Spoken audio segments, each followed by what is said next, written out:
Thomas Paine, Thomas Paine, Thomas Paine, Sam Adams, Sam Adams, Sam Adams, Benjamin Franklin, Benjamin Franklin, Benjamin Franklin. These men spoke up for what they thought was right. From their courage came such documents as the Declaration of Independence and the Constitution of the United States. From their willingness to speak what was sometimes unpopular but right, we enjoy such liberties as freedom of speech, the right to keep and bear arms, and freedom of religion. There are those who still wish to oppress our freedoms, and there are still patriots willing to stand up and defend life, liberty, and the pursuit of happiness. Men like Zeb Bell, who honor our founding fathers and what they stood for. It's now time for Zeb at the Ranch, speaking up and defending your freedoms. Brought to you by Magic Valley Les Schwab Tire Centers and all of the other great advertisers on the program. And now, Zeb Bell. My dear friend Jimmy Flowers sent this to me, and it's perfect. At the Villages Resort in Florida last week, there was a bumper sticker on a parked car that read, "I miss Chicago." Someone broke the window, stole the radio, shot out all 4 tires, added an Obama bumper sticker, and left a note that read, "Hope this helps." Good morning. Good morning, everybody. Here comes Kate Smith, and God bless America, followed by a Patriot. Start the week off right with a Pledge of Allegiance. Good morning. Good morning.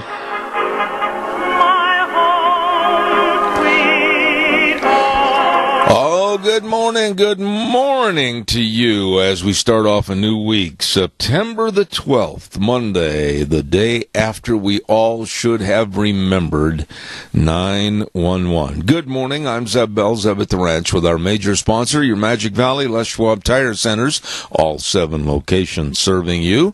And, of course, some of our great advertisers like Western Way Services, always at your disposal. Call 734-6969. Right now, without further ado, let's get our Pledge of Allegiance on the air. Good morning. Good morning, sir. Hey, buddy, go ahead. All righty. I pledge allegiance to the flag of the United States of America and to the republic for which it stands, one nation, under God, indivisible, with liberty and justice for all. And by the way, to Wheels for his patriotism, he showed up Saturday afternoon at our POW-MI ceremony, and I just want to say thank you to you, your grandmother, and all the people that were there. We're going to talk about it in a few minutes. Wheels, I certainly compliment you. Thank you very much. You're very welcome. All right, let's go to the weather, brought to you by Cheney Flooring and Home Design, 1228 Oakley Avenue in Burley. Look for the blue door. They've got all kinds of fall sales happening at Cheney Flooring and Home Design all the way through October, offering free carpet pads with the purchase of carpet and installation. Oh, buddy, look for the blue door for all of your carpet and flooring, kitchen construction, home decor items. Yes, at Cheney Flooring and Home Design. Right now, here's the weather. Here's your weather as we saddle up and ride again for another week. And today, well, it's going to feel like fall. Looks like cloudy skies for today. Winds out of the north, right around 10 miles an hour. Humidity sitting at about 56%. High of 61, tonight low of 44 tomorrow. Still going to be a little bit on the breezy side. Partly cloudy skies, high of 66 with an overnight low of 46. Possible rain showers moving into the area for Wednesday, high of 61 with an overnight low of 41. And then for Thursday, back to sunny skies and 67. Yesterday's high was 78. The overnight low was 44. That is your weather for Zeb at the Ranch. Oh, I appreciate it. Thank you, Gina. And the weather brought to you by Cheney Flooring and Home Design, 1228 Oakley Avenue in Burley. Yes, sir. Look for the blue door. Well, we got a lot of things going on this week. It is going to be a busy week, and we've got some outstanding guests coming on this program, including later on this morning. I promised I would try to get a hold of him for you. I got him. Mr. Donald Castellucci back in Owego, New York, the town supervisor, about how he will not weaken, and he's going to stay with the words on the plaque in Owego, New York, Islamic terrorists. We've got him on the air. He's been on all the networks, and I talked talked to him again early this morning to verify. He will be here at 10:06 this morning. We got a lot of good people coming on. All right, let's see. Daryl's Cleaners, let's not forget them at 1223 Albion Avenue in Burley. Oh, they are good. They can clean all your rumply crumplies and make them look brand spanking new. Want to emphasize that when you take your clothes in there to Daryl's Cleaners, don't forget prepay on your bill and save 10%. Wow! There you go at Daryl's Cleaners, 1223 Albion Avenue in Burley. And now it's the time to get those sleeping bags clean. Hurry! And your winter coats. My goodness, you don't want to walk around with a smelly, dirty winter coat. Daryl's Cleaners in Burley. Also, our thanks go out to SafeLink Internet. And I know that their technical support, absolutely second to none, and I certainly appreciate everything they're doing over there. And they've got a great support team of over 50 people, and you get on the program of 677-8000. That number again, 677-8000, SafeLink Internet, fast, reliable, and over 10,000 customers. SafeLink Internet. All right, calls are welcome and appreciated. 436-2244, 1-866-927-4587. Before I go too much further this morning, when credit is due, I will give credit and I will give thanks. And I want to say thank you. I'm highly, highly critical of the Times News, but in this case I'm going to say thank you.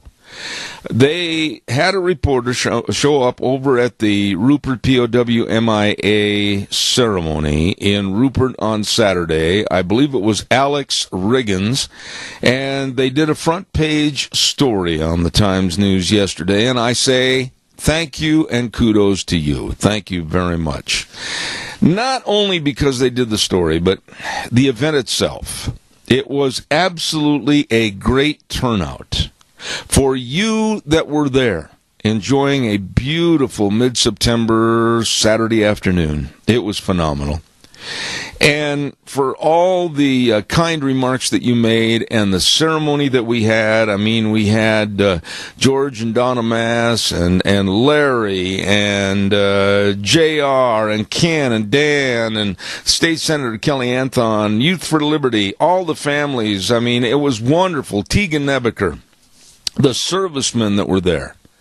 It was great. And you know, yours truly had a couple of bubble up in the eyes, and one of these was when the Combat Veterans Motorcycle Association gave me a plaque, and I'd like to read it on the air if I could. And these are the nicest men and the most pleasant to be around. And when they brought those Harleys in and went boom, boom, boom, boom, boom, I mean, with the American flags on them, oh, wow. I mean, that was just it for me. This plaque that they presented to me, and I say so much of a thank you to them. Zeb Bell, with our deepest appreciation for always being there. You have given us more than we could ever ask for all your many years of support to the veterans. Combat Vets Association. It is a beautiful plaque. For those watching at home on the internet, I'm going to hold it up. Whoops, get in front of the camera there. Try to tip it so the light's just right. You can see it's a beautiful, beautiful plaque, and I'm so much appreciative of this. Thank you very, very much. God bless you. Okay, Ramsey Heating and Electric. Let's not forget them at 2600 Overland Avenue in Burley. We are going to be over there this Thursday for the Hats Off to Farmers, Salute Our Military. Now, don't forget, we're not going to be just there for a remote broadcast at 8:06 to 11. We're going to be there at 7 o'clock for the great big breakfast. Biscuits and gravy out in the parking lot. Come on, it's only $3 a person, and the proceeds go to the Christmas Helping Santa Fund put on by the Rupert Veterans Memorial and Ramsey Heating and Electric, with all your heating and electric needs at 2600 Overland Avenue in Burley. Come on over and see us there Thursday, starting at 7 o'clock for breakfast. Man, it's going to be great. Don't forget, too, Denny's Restaurant. Oh, boy, oh, boy, oh, boy, oh, boy. Pancakes. Oh, my goodness. They've got pancakes galore over there. Buttermilk pancakes made with real butter, real milk, real eggs, a hint of vanilla. Golden brown, fluffy, tasty. Oh, they're delicious. Everything is good over there. Everything at Denny's Restaurant. And, of course, they're located at 611 Overland in Burley and 291 Pole Line in Twin Falls. And don't forget, we're going to have our next lunch bunch on the 29th. 29th of September. Don't forget that. Write it down. Denny's Restaurant. America's Diner. All right, calls are welcome, 436-2244, 1-866-927-4587. Yesterday, remembering 911.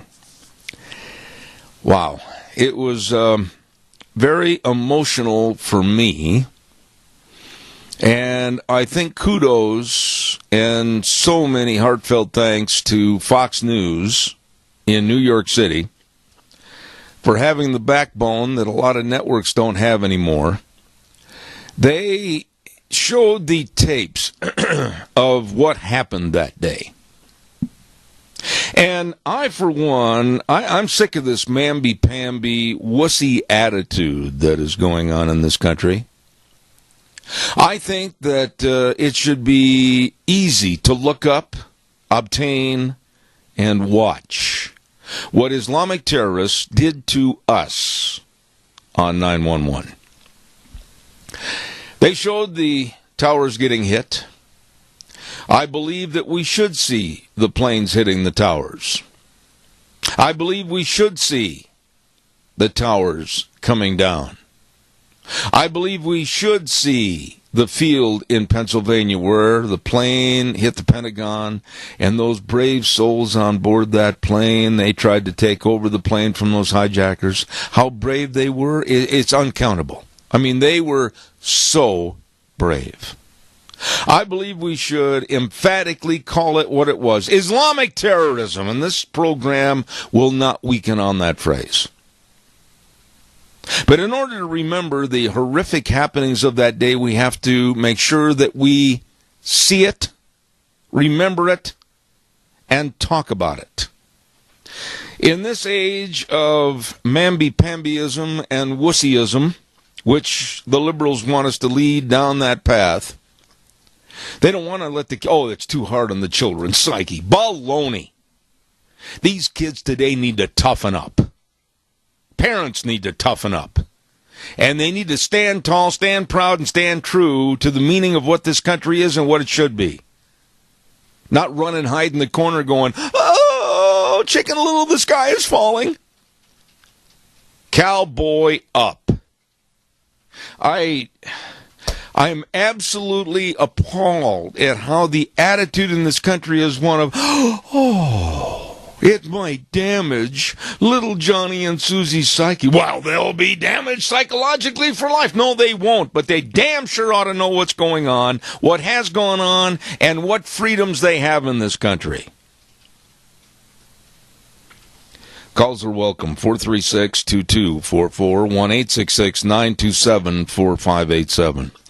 Barry Equipment and Rental, 3 locations, South Lincoln and Jerome, Addison Avenue West in Twin Falls, and 159 West Highway 30 in Burley.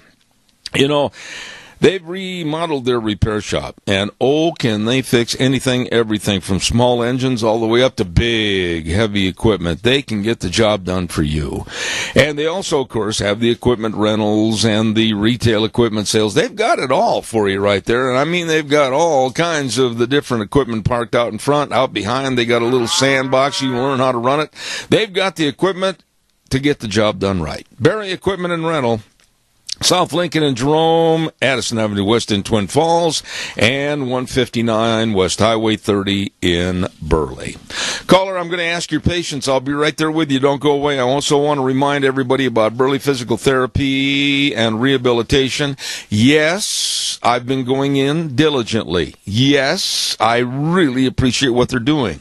Yes, I'm going back in tomorrow, and I'm, going to start the pool therapy in the hydro pool therapy. Oh my goodness sakes, that water is so nice. And boy, the exercises are helping me. They can help you get back to being you. All you have to do is call and make an appointment. 678-1191. Burley Physical Therapy and Rehabilitation, 1263 Bennett Avenue, Suite 2 in Burley. Caller, thank you. Good morning. You're on the air. Yes, good morning, Zeb. How are you this morning? Very well, thank you. Very well. Well, Zeb, people have the idea today is, we can take care of things one day at a time, because tomorrow may never come. Yeah. Well, the enemy is planning on something like that. What these people don't understand is taking things one day at a time, there's always someone or something coming up behind you. And boy, it's coming fast in this country. People like the Clintons and the ISIS and the rest of the terrorist bunch are just planning on people living for one day at a time and not worrying about what's going to happen tomorrow. Tony, some people come up to me sometimes and they say, oh, well, Zeb, you're too harsh on the people of today, the parents and the kids and everything. No, I'm not harsh enough. I honestly believe that in this country, we need a good slap in the face. We need to wake up and understand really what this country is, really what this country has done, really what this country can be with better management, quite frankly. And I am sick and tired of this wussy attitude. Oh, well, we've got to hide this. Oh, well, we can't show that. Baloney, it should be shown so we can remember the past and we can fight for a better future. Well, people watch Water's World a little more and see what kind of a bunch of young ones we have coming up today. It just worries me how easy it's going to be somewhere in the future for this country to be taken over. I agree. Tony, you are always right there on the ball, and I've got to ask, how's Mary doing? Well, not a little problem crept up, and I want to thank Deanne for sending that card she did. Well, you both of you. Well, we both love you dearly. About it later. Well, all right, my dear friend. God bless you. Thank you so much. Okay. Thank you. Bye. Ladies and gentlemen, give me a call, 436-2244, 1-866-927-4587. I'll just put it out to you this morning. I'll put a little poll out to you. Do you think that we should hide things that have happened in our history? Oh, no, we can't show that. No. We better not have any of those war scenes showing how bad Vietnam was and the war. No, better hide that. Better hide all the footage on World War II, the Korean War, Vietnam, etc. Better hide it. Better hide it now. Oh, no, don't show the bombing, or I should say the planes running into the Twin Towers. No, don't show that. Why? It might upset the Muslims in this country. They might feel picked on. Should it be hidden? Should it be stopped? No. I think it should be out there, available anytime you want to see it. And remember, 911 has a special significance to me. Deanne and I, when I was doing some events on the East Coast years ago, back in New Jersey for the Olympic equestrian team, I was back announcing those.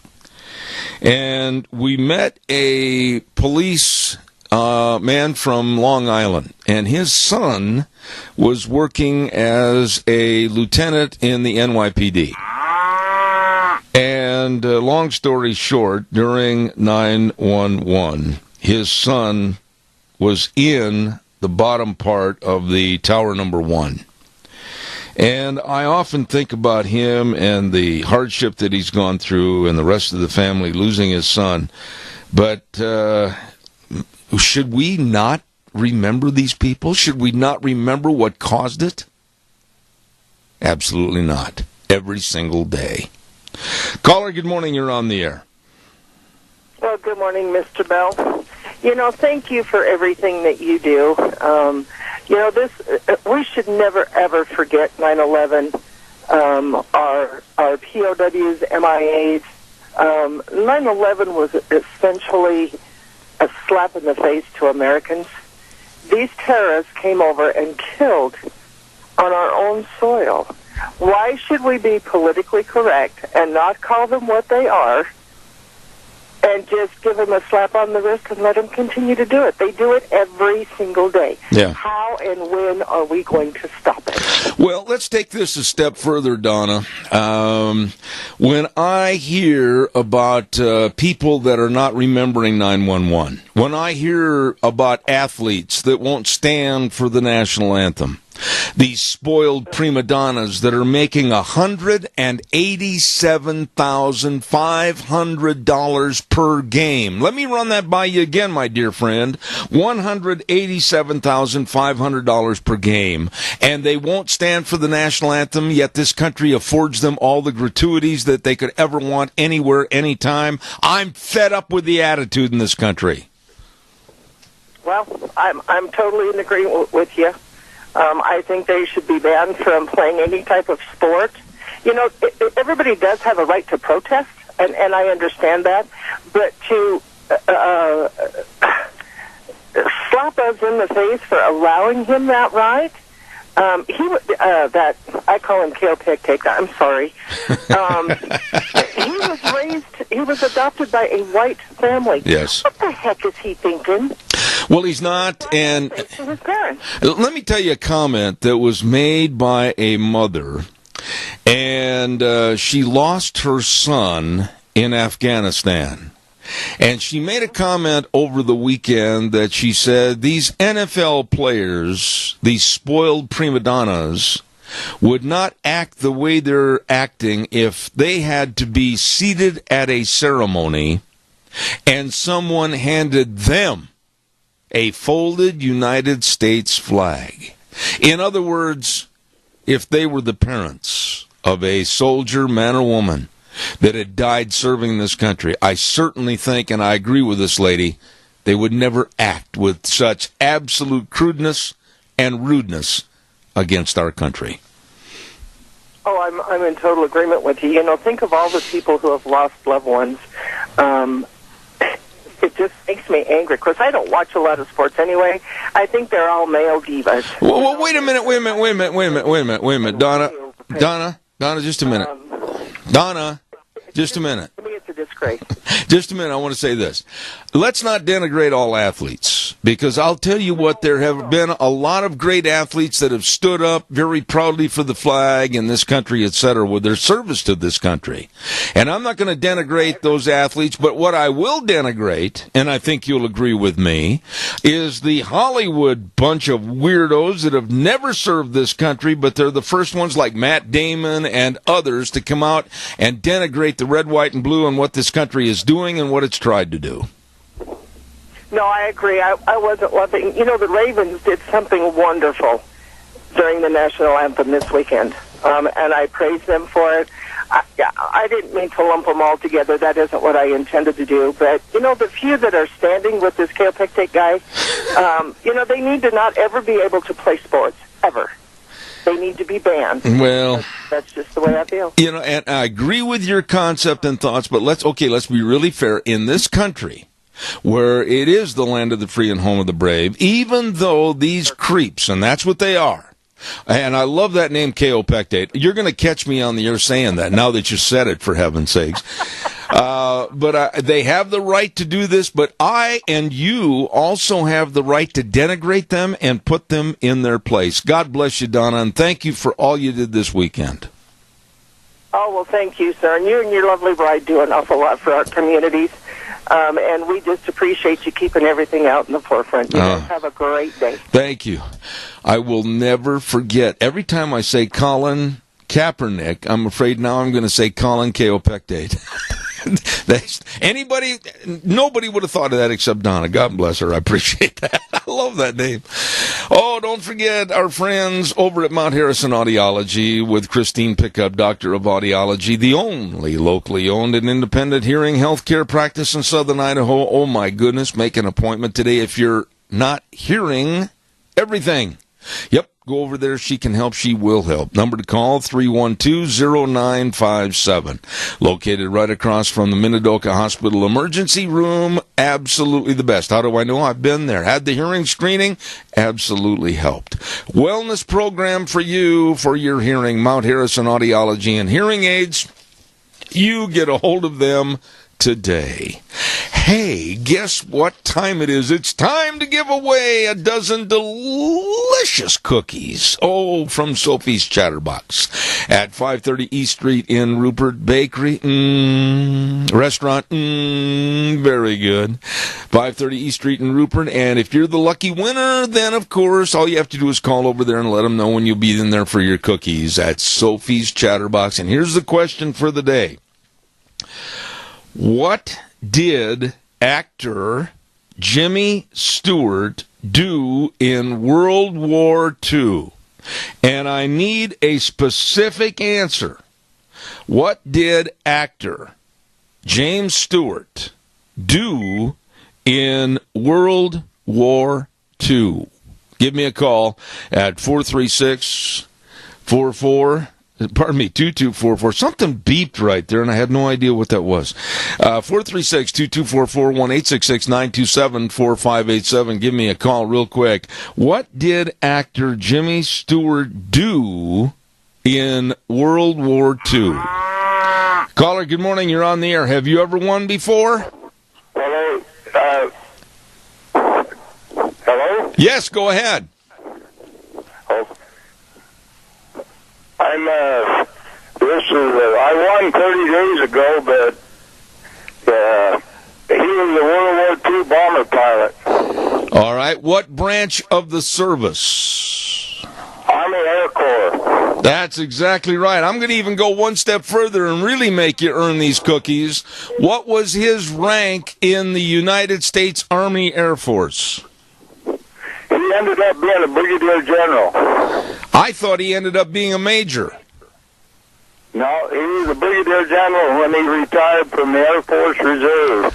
Well, by 2 years of service. Well, I'll tell you what, Jimmy Stewart was, and he wanted to stay back in the background for his military service. He didn't want all the public to give him a big hoorah, but he was quite a hero, wasn't he? He sure was, yeah. And who's calling? This is Ray Bagby. All right, Bagby, you won the cookies, but now you got to share them, you old codger. No problem. You can have half for one. All right, Ray. Thank you. Appreciate it. All right. You bet. Thank you. You betcha. There is the winner, Ray Bagby of the cookies, and he was a bomber pilot in World War II for the United States Army Air Force. And really, my wife did a little research on him this morning, and holy smokes, I mean, 3 pages of what this man did for our country, and just a real, true hero. Calls are welcome, 436-2244, 1-866-927-4587. I'm going to be talking about Hillary in just a moment, and I'm not going to pull any punches, so all the liberals out there that want to get in the corner and on your knees and chew on your knuckles, gnash your teeth, and pull out your hair, get ready, that's fine. Ark Animal Hospital, 750 21st Street in Heyburn. Boy, you know what? They've got the warm hearts for the cold noses. Yes, they've been voted Medicash's best veterinary hospital for multiple years. And Dr. Bill Fulcher has been in practice for 36 years, graduated in 1980 from Colorado State. There's quite a good school for vets, I'll tell you. And he also served our country in the Marine Corps. Well, I'll tell you all of them over there, and they've got a fundraiser going for the Cassia County Canine Units. Go on in and buy one of those paw prints for just $1, have it hung in the lobby, and all the funds are going to the Cassia Canine Units. There you go. Ark Animal Hospital, 750 21st Street in Hayburn. Warm hearts for cold noses. There you go. Give me a call, 436-2244, 1-866-927-4587. Also want to remind you about Minnecasia Sales. Hello, Zach. How you doing, buddy? Minnecasia Sales, and they are the major sponsor for, of course, Dr. History on Tuesdays, and we're certainly looking forward to that coming up tomorrow. So don't forget, that will be tomorrow on the program, and it's Minnecasia Sales. Now, the reason I'm kind of stuttering and stammering here, Deanne, did you happen to take that copy for Minnecasia Sales? I need that back if you have that out in the other room. But Minnecasia Sales right across the street from the airport and serving you. And they've got all your shingles. They've got everything for you. 1321 East Main Street. Found it. The lost is found. I lost it. And right in Burley. Don't forget, Zach and the whole crew. Lumber, shingles, Target Farm and Ranch gates and panels, everything at Minnecasia Sales, sponsoring, of course, Dr. History. My bookkeeping system is lax here this morning. I knocked everything over that could possibly be knocked over when I sat down at the desk. Yeah, clumsy me. Hillary is not well. Now, that's a statement that some of you might be kind of rolling your eyes up to the heavens and, oh, don't talk about her health. You're picking on her. You're being an anti-feminist and all this. Oh, no, I'm not. She was at the 9/11 memorial service and literally had to be carried and put into a car. Her knees buckled. I've seen it on the tape. And the Secret Service had to load her into a car. And this is where I've got a couple of questions. She went to Chelsea's house.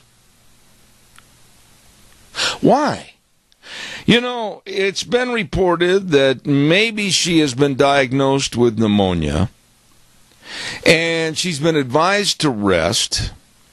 She's been advised not to go to California on some campaigns, tour stops, and also some fundraisers.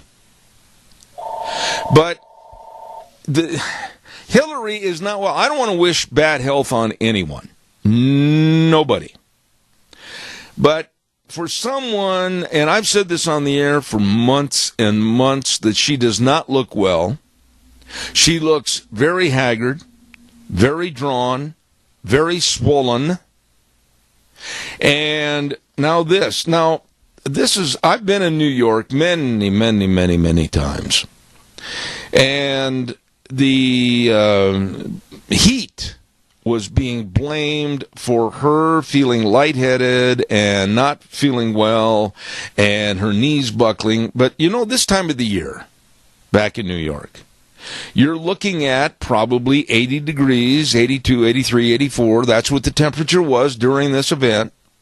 It can be, yes, very muggy, very humid, but not stifling like it is in the dog days of August or even July. And that's what they blamed it on. But then, why did they not take her to a hospital instead of taking her to Chelsea's? Answer that for me, please. 436-2244, 1-866-927-4587. Give me a call. I just think that, and I got to say this, and I mean this, Donald Trump handled this with Hillary extremely well. He was asked this morning early in regards to Hillary's health, and he could have come out and said any one of a number of things, but he came out with very polite statement, I wish her well. I hope she gets to feeling better and is back out soon on the campaign trail. The attitude that Trump is a blatant disregard for people and everything, no, not at all. Back off on that statement, at least around me on this one this morning. Because he was very gentlemanly, he was very concerned, and he was extremely polite when he said, I wish her well. And everybody thinks, oh, he's just this and that and the other and calloused and couldn't care less about people. No. They are in a dogfight leading up to the first debate, and I absolutely I compliment him for his verbiage here this morning. Good morning, you're on the air, caller. Go ahead. Good morning, Zeb. You know, I admire Donald Trump for saying that, what he did about her getting better and everything, because I think he is a sincere person, and he wants to win, but he wants to win fairly, and I admire him to no end for that. But getting back to Hillary, pneumonia is not something you fool with. I've had it before, and I know you probably have. Yep. But it just drags you down, and the longer you keep going, the more it drags you down. And she's headed for a terrible thing if she's got pneumonia. Well, it's not just that, though, Keith. There are other problems. She has had blood clotting problems. She has had a bad fall and a concussion. She has had other health issues that the general public probably isn't aware of how serious they have been. Now, put this together with the possible pneumonia, put this together with the fainting outside the car and the knees buckling and the Secret Service having to take her and load her in the car literally. You know, Keith, we, the public, need to have, should have, and I demand that we have an accounting of how healthy these people are before they get put in the Oval Office. I agree with you 100% because, see, you know, it don't do any good to elect somebody if they're going to pass away the next day or whatever. But you've got to take care of yourself, and this is one area that proves to people that when you are sick, you need to take care of yourself. Yeah. Now, if she gets elected and this happens, you know, it's going to be a fiasco. You can count on that. People do not realize and appreciate how grueling that campaign is. Keith, I really appreciate your call this morning. Good points, as always. Thank you, my friend. You bet. All right. You know, before I do a next commercial, I want to just, whether you're a Republican or whether you're a Democrat, it doesn't make any difference.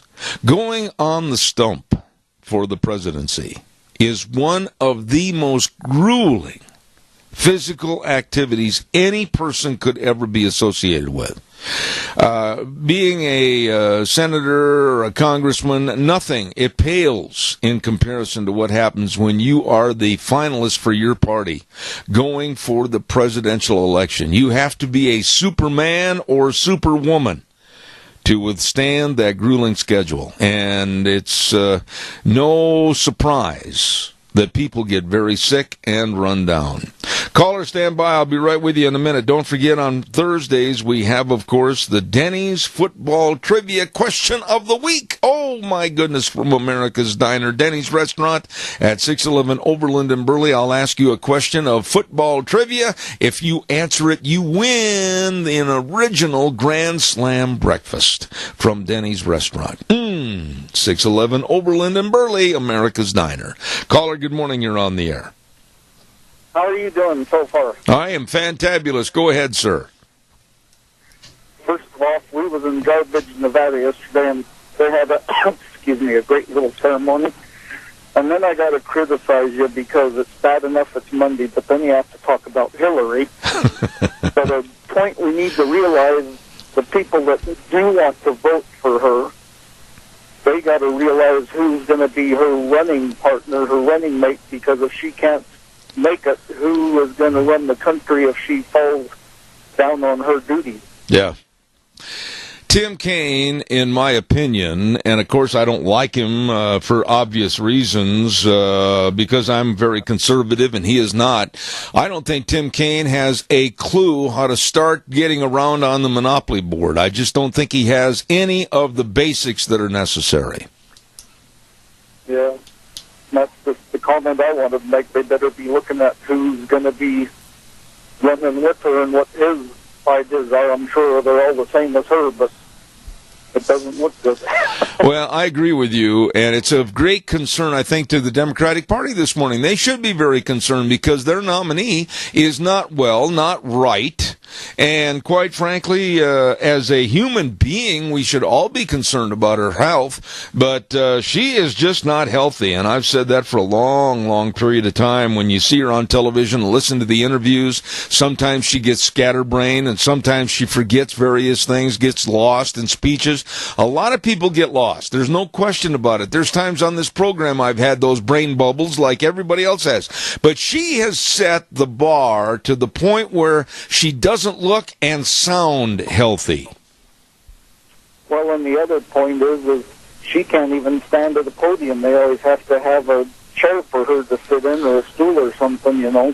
Well, that's not exactly true in all cases, but I will grant you that standing at those podiums, I can't do it, and my legs are shot, and I have to have a tall bar stool, if you will, so I'll give her that, and it's tough to stand up there at those podiums for an hour or 2 hours, so I'll give her that. Okay. Well, you have a great week, sir. All right. Thank you very much for your call. I appreciate it. Thank you. Yeah, I know over my career of 47 years of announcing rodeos, in the last 10 years, I finally just had to say, wait a minute, my knees can't do it anymore. Bring me a great big tall bar stool. And it's mine. I mean, I have sympathy and empathy for anyone that can't stand for a long period of time. Caller, I'm going to ask your patience. Stay with me. You'll be the next caller. I just got to get this weather on real quick. Stay with me. Don't forget our friend Kyle James and all the urgent cares. Riverview Urgent Care at 382 North Overland in Burley. Twin Falls Urgent Care at 2392 Addison Avenue East in Twin.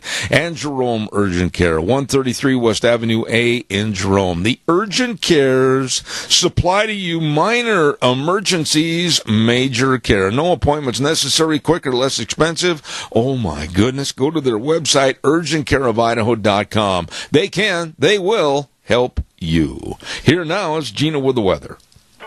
Here's your weather as we saddle up and ride again for another week. And today, well, it's going to feel like fall.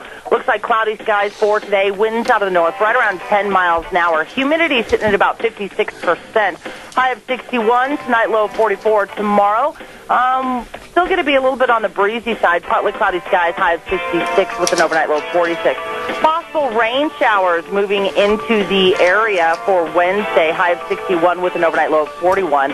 And then for Thursday, back to sunny skies and 67. Yesterday's high was 78. The overnight low was 44. That is your weather for Zebit the Rain. Oh, Gina, thank you. Excellent job. By the Urgent Cares of Idaho. Urgent Care of Idaho, absolutely. And Riverview Urgent Care at 382 North Overland in Burley. Twin Falls Urgent Care, Addison Avenue East, Twin Falls. And Jerome Urgent Care on West Avenue A. Minor emergencies, major care. Good morning, caller. Thank you for your patience. Go ahead. Well, Zeb, when you're very weak, pneumonia may not be the only thing wrong with you. For instance, an AIDS patient, and I'm not saying that's what she's got, but they're susceptible to everything. Their immune system is shot for whatever the reason, and pneumonia may not be the only thing, but it was the most logical thing they could say at that point. But you see, they never said anything until the video started to go viral. Yeah. And if your wife, who is healthy and fine, and but if your wife was that weak at one point, whatever it was, you and I would be very concerned about her health, because the weakness of that lady is something that I'm telling you, there is something going on. I wonder if she will get into these debates and be able to handle it. And, again, Trump has been nothing but gracious, presidential, and it's going to be a good thing for him and us. And, I don't guess I wish bad things for her, but we all know that she has been the most block-hearted, mean thing you've ever seen in your life since she's been in public life. There's just countless stories of how she has mistreated people, even in a personal level that see her every day. And if you were one of those people that were helping her yesterday, and she is an ingrate to you, her history is that she does not appreciate anybody. Well, let's be really fair here, and I know you will probably agree with me, that in this circumstance of bad health, and believe me, I've had my share of bad health over the last 2 years, that with Hillary's case, I don't like her politics, I don't like her ideology, I don't like anything about what she's done in the past or what she may do in the future. I don't like her in the nth degree for what she stands for. But I draw the line there and say for any human being, I do not ever wish them bad luck or bad wishes with their health, because that's something that can never be replaced. No, but remember this, and this is me saying this, throughout the history of this lady and the Clintons, what they have done to people, whether or not they were in good health or they weren't, because there's evidence that it didn't matter what health this person was in, they did what they had to do to promote to the self-promotion of their power structure. Yeah. And so, you always wonder when you're going to get your comeuppance and your karma. And, maybe, I don't know, Zeb, but let's face it, this is a fact. We cannot have her be a president. I agree. Of the United States. I agree with you 100%. Randy, thank you for your call as always. Thank you. Don't forget Ramsey Heating and Electric offering rebates on qualified Lennox home comfort systems, gas furnaces, air conditioners, heat pumps. Your family will enjoy the comfort. Call them at 678-0459 and learn how Ramsey Heating and Electric and Lennox can save you money. Give me a call, 436-2244, 1-866-927-4587. What are your thoughts on this? Oh, and by the way, here's just a little bitty story that I think is absolutely, it shows how impatient and quite frankly even how rude Barack Obama can be. I was just handed this note on a posting by Peter Hasen with the Daily Caller, and the 911 moment of silence was moved up because Obama was impatient. The time, and they've tried to adhere to this every year for the last 15 years, they've tried to adhere to that moment of silence, originally slotted to take place at exactly 9:37 a.m., the time at which the Pentagon was attacked on September 11th. But Obama wasn't happy with that, and he said, no, I've got other things to do. I'm not going to make the inference that he had another golf game to go to, but we don't know. But he demanded that it be moved up in order to accommodate, they said, a restless President Obama. That's a shame. Caller, good morning. You're on the air. That speaks volumes about his patriotism. Yeah, I agree with you. It speaks volumes. I just had a thought this weekend after the episode with Hillary, and I do wish her well. I hope she does get better. I don't wish any ill will on anybody, even President Obama. I don't agree with him, but I don't wish any ill will on anybody. Right. But one thing, I heard rumor across the internet about them thinking about running someone else, backing Hillary out and running something else. Well, nobody's been vetted and stuck up there in front of the people other than Obama. Well, wait a minute. Whoa. I've only got a minute left. I wish you'd called a few minutes ago because I'm short on time, but I, too, have heard some of the rumblings, not just on the internet, but also some of the so-called pundits of political error wars have talked about this, and they said that Biden is ready to jump in.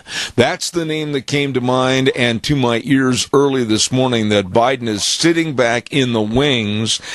But you know something, Doug? This thing's going to be played out right till November. I don't know what's going to happen with Hillary. You don't know what's going to happen. Nobody knows what's going to happen with Trump. He might put his foot in his mouth again. I mean, this is really a huge soap opera. It is. It really is. And speaking of someone putting their feet in their mouth, Hillary stuck both of them in. Oh, boy. And I'm proud to be one of the 47% of deplorable people. Yeah, well, I'll tell you what, she really put it on the floor, and don't tell me or don't ask me what it is, but she really put it on the floor with that comment. Doug, I'm sorry, I hate to be rude, I got to get a commercial in, buddy, thanks. Okay, God bless. God bless you, man. Thanks. Great friend right there. Hey, fall tire sale going on at your Magic Valley Les Schwab Tire Centers. Oh, my goodness sakes. All 7 locations. Great fall tire sale. All the tires, all the different tread designs, all the different tire driving usages. I mean, my goodness, like the Open Country MT for your pickups and SUVs. It's on sale right now. Yeah.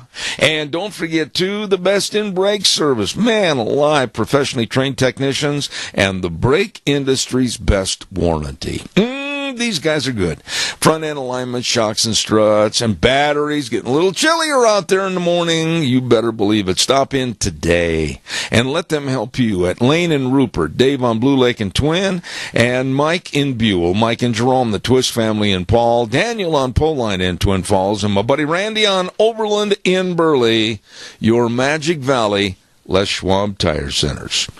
We're going to take a break. Coming up at 9:06, Senior Junction Report with Dennis Babbitt. And then don't miss the 9:30 report with the Alliance Defending Freedom. Matt Sharp's going to be on there about a lawsuit. The Minnesota schools are fighting back against Obama.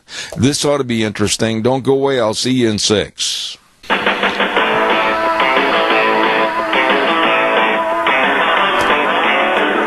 Oh, good morning, and welcome to Zeb at the Ranch. I'm Zeb Bell with our major sponsor, your Magic Valley Les Schwab Tire Centers, all 7 locations. These are such nice people serving you, and we really appreciate them being our major sponsor, your Magic Valley Les Schwab Tire Centers, along with some of our great advertisers like Western Waste Services. From the canyons of the Snake River and all across southern Idaho,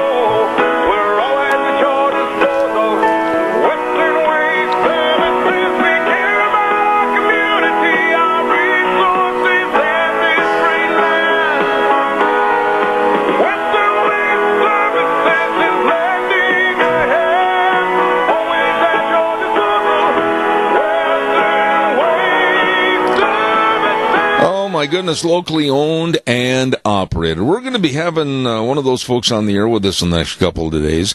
And Western Waste Services, always at your disposal. The number to call, 734-6969. Porta potties, yes, for construction sites, or maybe you're having a fall reunion or a party or whatever. Hey, porta potties, they've got them all for you at Western Waste Services. 734-6969. Be sure and get a hold of them today.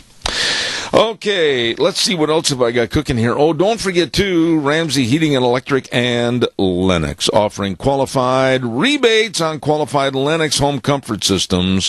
Whether it's a gas furnace, an air conditioner, or a heat pump, you and your family will enjoy the comfort. That's right, for over 50 years, as a Lennox independent dealer, Ramsey's have helped you. 678-0459. Ramsey Heating and Electric and Lennox, saving you money. Want to continue on, excuse me, with a cough, and also tell you about our dear friends. Good morning. Joel Heward's going to be on the air with us in the next couple of days. I think he's going to be on tomorrow at 9:06, as a matter of fact.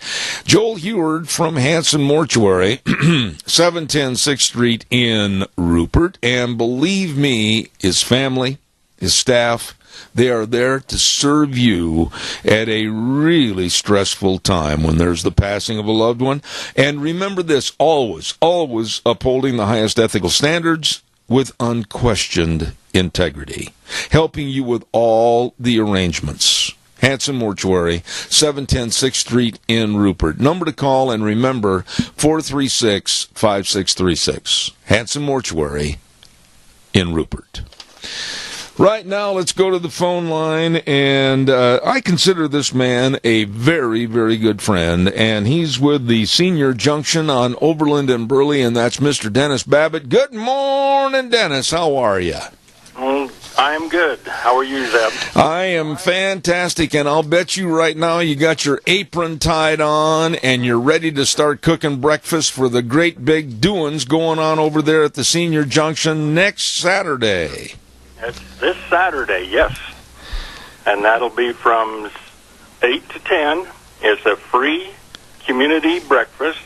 It's our grand reopening under the name The Senior Junction. Well, you know, interesting because under Golden Heritage, we were getting phone calls asking how many beds we had, and we don't have any beds. We've got a few recliners, but no beds. I'll tell you what, there's a lot of youth, there's a lot of vibrancy, there's a lot of optimism, there's a lot of, wow, let's get out and do this attitude over at the Senior Junction. You and Catherine and everybody on the board, and this is a free breakfast starting at 8 o'clock next Saturday morning, right? And evidently we lost our connection. I'll get him back on the phone. I appreciate it. All of a sudden Dennis is out there floating on the airwaves of Mountain Bell or whatever. Have no idea what happened to him. We lost him. Hey, that'll give me just an opportunity here real quick to tell everybody while I'm waiting for the reestablishment of the call about Lee's Furniture, Floors, and more. You know what? Are you tired of your partner snoring? Well, they've got the Beauty Rest Smart Motion Base powered by Sleep Tracker with the snore button. You've seen that on television and everything. I think the commercial is wonderful. But anyway, they've got all this right there for you at Lee's Furniture, Floors, and More. So when your partner goes like this, you can hit that button and raise or elevate them or lower them or whatever, adjustable beds. You better check it out today at Lee's Furniture, Floors, and More. No longer get that adjustable bed, Beauty Rest Smart Motion Base, sponsored and powered by Sleep Tracker at Lee's Furniture, Floors, and More, 459 Overland in Burley. Did we get him back, Wheels? I did, sir. All right, thank you. Dennis, what'd you hang up on me for? You mad? No, I didn't hang up. I noticed it earlier when Wheels had put me through that it was fading in and out and then go completely dead. Uh-oh, well, we hope you stay alive. Again. All right, well, let's try it again. This coming Saturday, the 17th, a great big free breakfast for the Senior Junction. Take it away, Dennis. Tell everybody the time and the food and everything else. This will be a community breakfast. We have no idea how many we're going to serve. Could be 100, could be 500, hopefully not 1,500.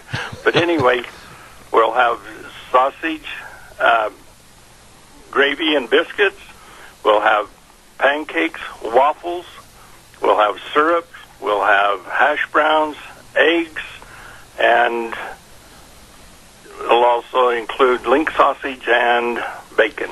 Wow. Orange juice, and again, the cost on that is you get up and get here. All right.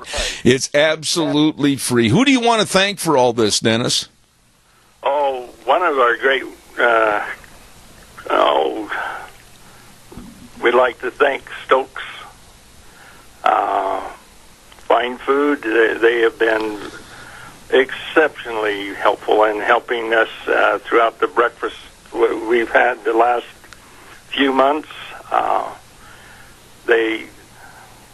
They're a big part of the community. There's so many names right now, Zeb. I just couldn't thank everybody. We've got others that are contributing on a daily basis, and our list is growing on the back of the newsletter that we have of those that are contributing. It is going to be a great breakfast. All right. So everybody's welcome. I don't care if they're 5 years old or if they're 95 years old, to this free, emphasis on the word free, breakfast coming up this next Saturday, the 17th, right there at the Senior Junction. And give us the exact location and tell them where they can turn the cars in. 2421, and that's on the east side of the street there on Overland. Just across from Cantons or the Air Force. Right. At right. the beauty salon. Okay. And if they know where Skaggs is, it's just behind Skaggs. You have to come a little bit south on Overland and then turn in there. Okay. I don't know if we'll be able to have everything here that we had planned on. We had planned on having a authentic stagecoach here. That could still be here, but apparently we've had a horse come up lame, so we don't know what's going to happen, if there's going to be free rides or anything that way. Okay, well, we'll find out exactly, and every day this week we'll hit that really hard. But I want to emphasize that it's going to be this coming Saturday, the 17th, right there at the Senior Junction. Name change, brand new attitude, brand new folks. It's got a great personality, and it's a free breakfast this coming Saturday, the 17th, starting at 8 o'clock in the morning. And Dennis, you're going to be there. Deanne and I are going to try to run over there and enjoy great breakfast. Have a great day, and thank you for being on the program this morning. Well, thank you, Zeb, and to Deanne as well. All right, sir. Thank you very, very much. Now, there's a bunch of activity that is being planned over at that Senior Junction, and the proceeds, of course, from upcoming events going to help the Meals on Wheels. But this breakfast on the 17th, this coming Saturday, is free. I mean, just go in and you can sink your grinners into a fantabulous breakfast. Free at the Senior Junction, starting at 8 o'clock on Saturday morning. Don't you miss it. Going to be good, going to be good. Calls are welcome, 436-2244, 1-866-927-4587.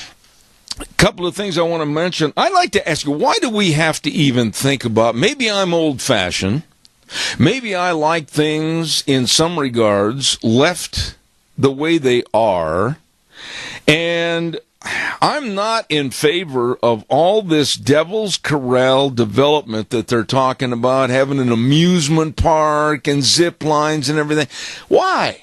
What's the matter? Is Twin Falls, the city council and the zoning and everything else, are they that? You know, I remember vividly about 10, 12 years ago, or maybe even longer, where they were absolutely against anything beyond the canyon rim. And now that canyon rim is just saturated with various businesses. And now they're talking about this development of Devil's Corral. I'm against it. I don't mind going and seeing it. I don't mind maybe some road improvements for people to get down there and witness the beauty of the area. But to turn it into a great big kind of a miniature Disney World, I'm not in favor of this. And all for the love of money. Don't forget, let's ride 270 Highway 24 between Rupert and the World. Now, they're open Monday through Saturday, 9 a.m. to 6 p.m. We took a very nice ride the other day. My blushing bride and myself jumped on our four-wheelers and up in the mountains we went for about a 30, 40-mile ride, and just absolutely enjoyed it. It was beautiful up there. Well, you can enjoy the beauty of our land yourself.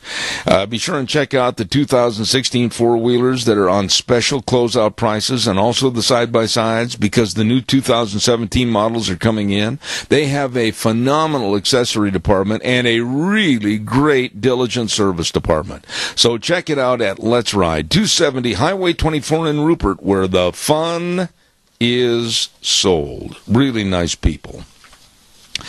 All right, I'd like to hear from you. 436-2244, 1-866-927-4587.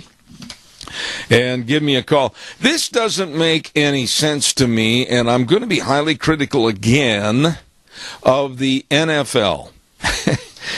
You know, Roger Goodell, the commissioner, and I'm not talking just a sports story here because it has a lot of meaning for patriots and patriotism. NFL commissioner came out and he said that he supports, this is what really just makes the hair on the back of my neck stand up. He supports Colin Kaepernick for sitting during the national anthem. And yet at the same time, Commissioner Goodell might punish players who honor 911. I am not making this up. And I personally am going to send an email back to Goodell telling him that I quite frankly think he's an idiot for the way he's handling this situation. He said, quote, "I support our players speaking out on issues they think need to be changed in our society. We don't live in a perfect society. Our players have strong views about things, so I support our players speaking out about that." So basically, he's supporting Kaepernick and these other idiots that have no value system, have no regard for where they're making their money and what kind of money they're making, and our great supporting cast of this country, our soldiers and our men and women that have fought and died for this land so he can stand there and get $15 million contracts. Well, Goodell is going to consider fining. Now listen carefully to this. He's considering fining players who wear shoes supporting the victims of the deadly terrorist attacks on September 11th. So this came out over the weekend. And Tennessee Titans linebacker Avery Williamson and New York Giants receiver Odell Beckham Jr. and Victor Cruz were some of the players that wore cleats specially made to honor first responders during 911 and who had passed away. Goodell could levy fines since it's against NFL rules to wear special shoes that don't match team's uniform. Here we have players like Colin Kaepernick of the 49ers.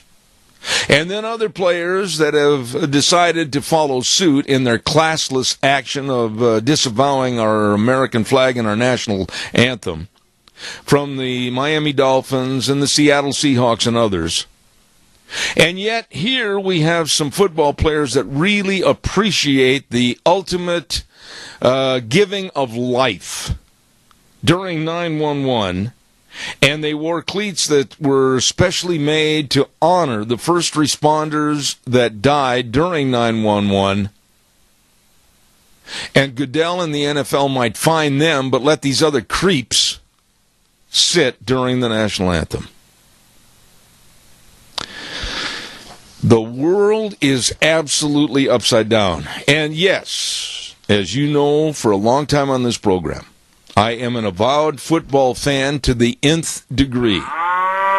But after all this, I absolutely am willing and verbally will continue to give the NFL a black eye for what they're doing in this circumstance. Caller, good morning. You're on the air. You know, Roger Goodell is just a crony commissioner. He's been around for so long that they just decided, well, you've waited so long, we're just going to slip you in. You know, he really is not that intelligent, and because I've never ever, he looks like he could be, but his remarks, his answers to the questions, whether or not it was in faith, anything, any of this stuff, he has just been less than effective as far as I can tell. And yesterday when he was on with Lauer, he was just weak as weak can get. And you know, you say to yourself, you know, it's such a great game, and it's such a part of our society. And here we have another situation where we have somehow ended up with a weak, gutless leader who can't do anything and is afraid to step on any toes. So that point being made, did you see Russell Wilson and the Seahawks yesterday? Because Russell Wilson is a Christian, and you could say to yourself, well, Russell, you're a Christian. Should you not, revere the country that gave you the opportunities you have. Did he lock arms with those others, or what did he do? I did not see the Seahawk game, nor did I care to see the Seahawk game because of the fact that I'm not a fan of that team. However, I'm not going to make any accusations until I know all the facts. But here are the facts. Any player that, in my opinion, sits down or kneels down and puts their head down during the national anthem is a player that is not worthy of my respect, and therefore that team is not worthy of my respect. I will say the same for even my favorite team, the Green Bay Packers, of which I grew up around those guys.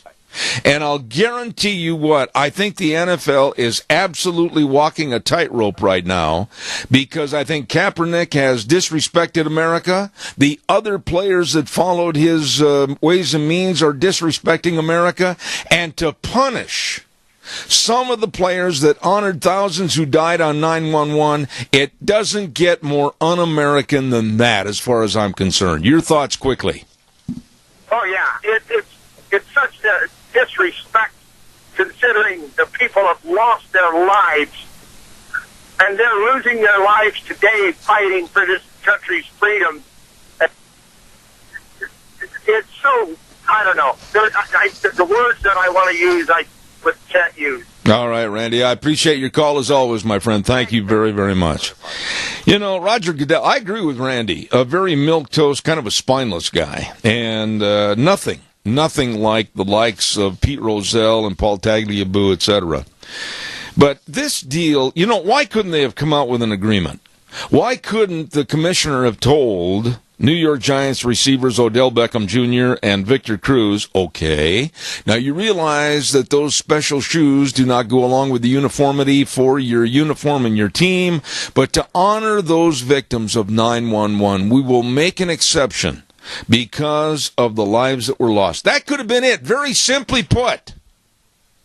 But to come out and say that he absolutely supports Colin Kaepernick and the rest of the creeps in the NFL that won't stand for our national anthem, he supports them, but he's going to find these other people that wanted to honor the people that were the first responders and died trying to help other people. What is the matter with the NFL and exclusively and specifically the Commissioner, Roger Goodell? Calls are welcome, 436-2244, 1-866-927-4587.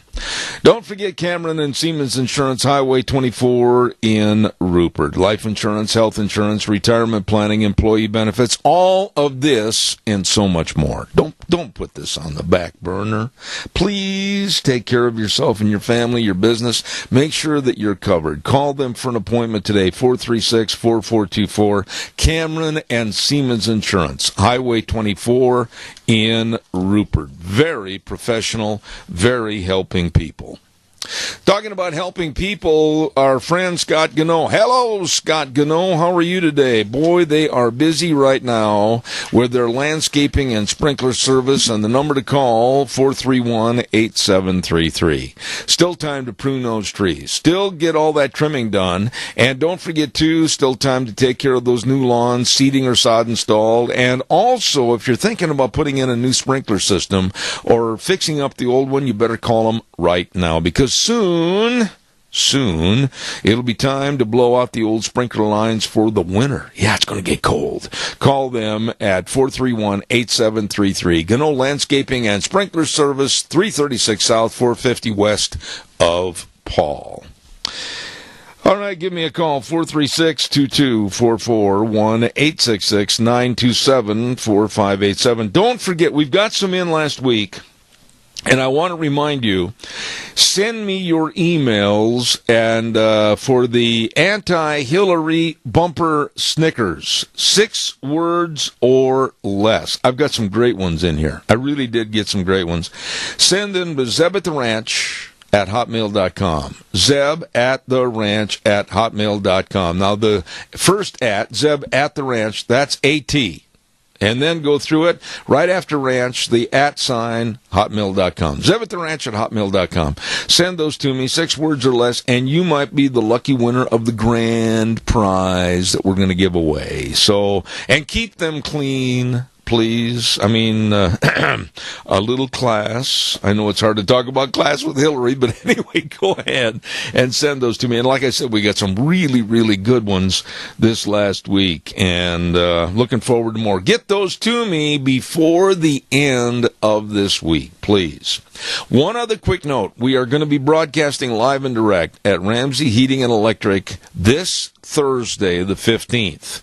And we're going to be over there for the Hats Off to Farmers and Salute to Our Military with a remote broadcast for full 3 hours. But we're going to be there early in the morning at 7 o'clock in the morning for biscuits and gravy that's going to be served by the Rupert Veterans Memorial from 7 till 10 a.m. Proceeds going to Christmas Helping Santa Fund for needy families. It's only $3 a person. The food's going to be delicious. We'll see you there at Ramsey Heating and Electric on Thursday. Don't miss that, please. One quick note, too, another thank you going out to Gary Shoresman. Gary, I ran into him this weekend over at the memorial for the POW MIAs, and Gary has been so helpful with me on my book and everything, and all of Gary Shoresman's books can be obtained over at the Rupert Bookstore. Stop over there and check them out. I mean, you will not find better books that pertain to the history of this area, and he does a wonderful job, fabulous job on organizational skills and everything. It's beautiful. And stop over there and check out his books at the Rupert Bookstore, and all of them right there. I think he's written 14 or so, and they are excellent books.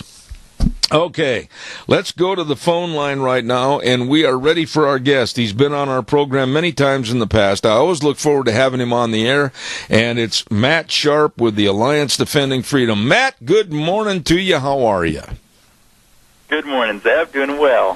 Hey, before we get started on our subject this morning, I'm going to kind of change highways and take an exit off the interstate here real quick. What are your thoughts about these athletes disavowing our national anthem and sitting or kneeling during the national anthem? It's funny. We actually had a discussion about that in my Sunday school class yesterday morning. It's interesting, and especially...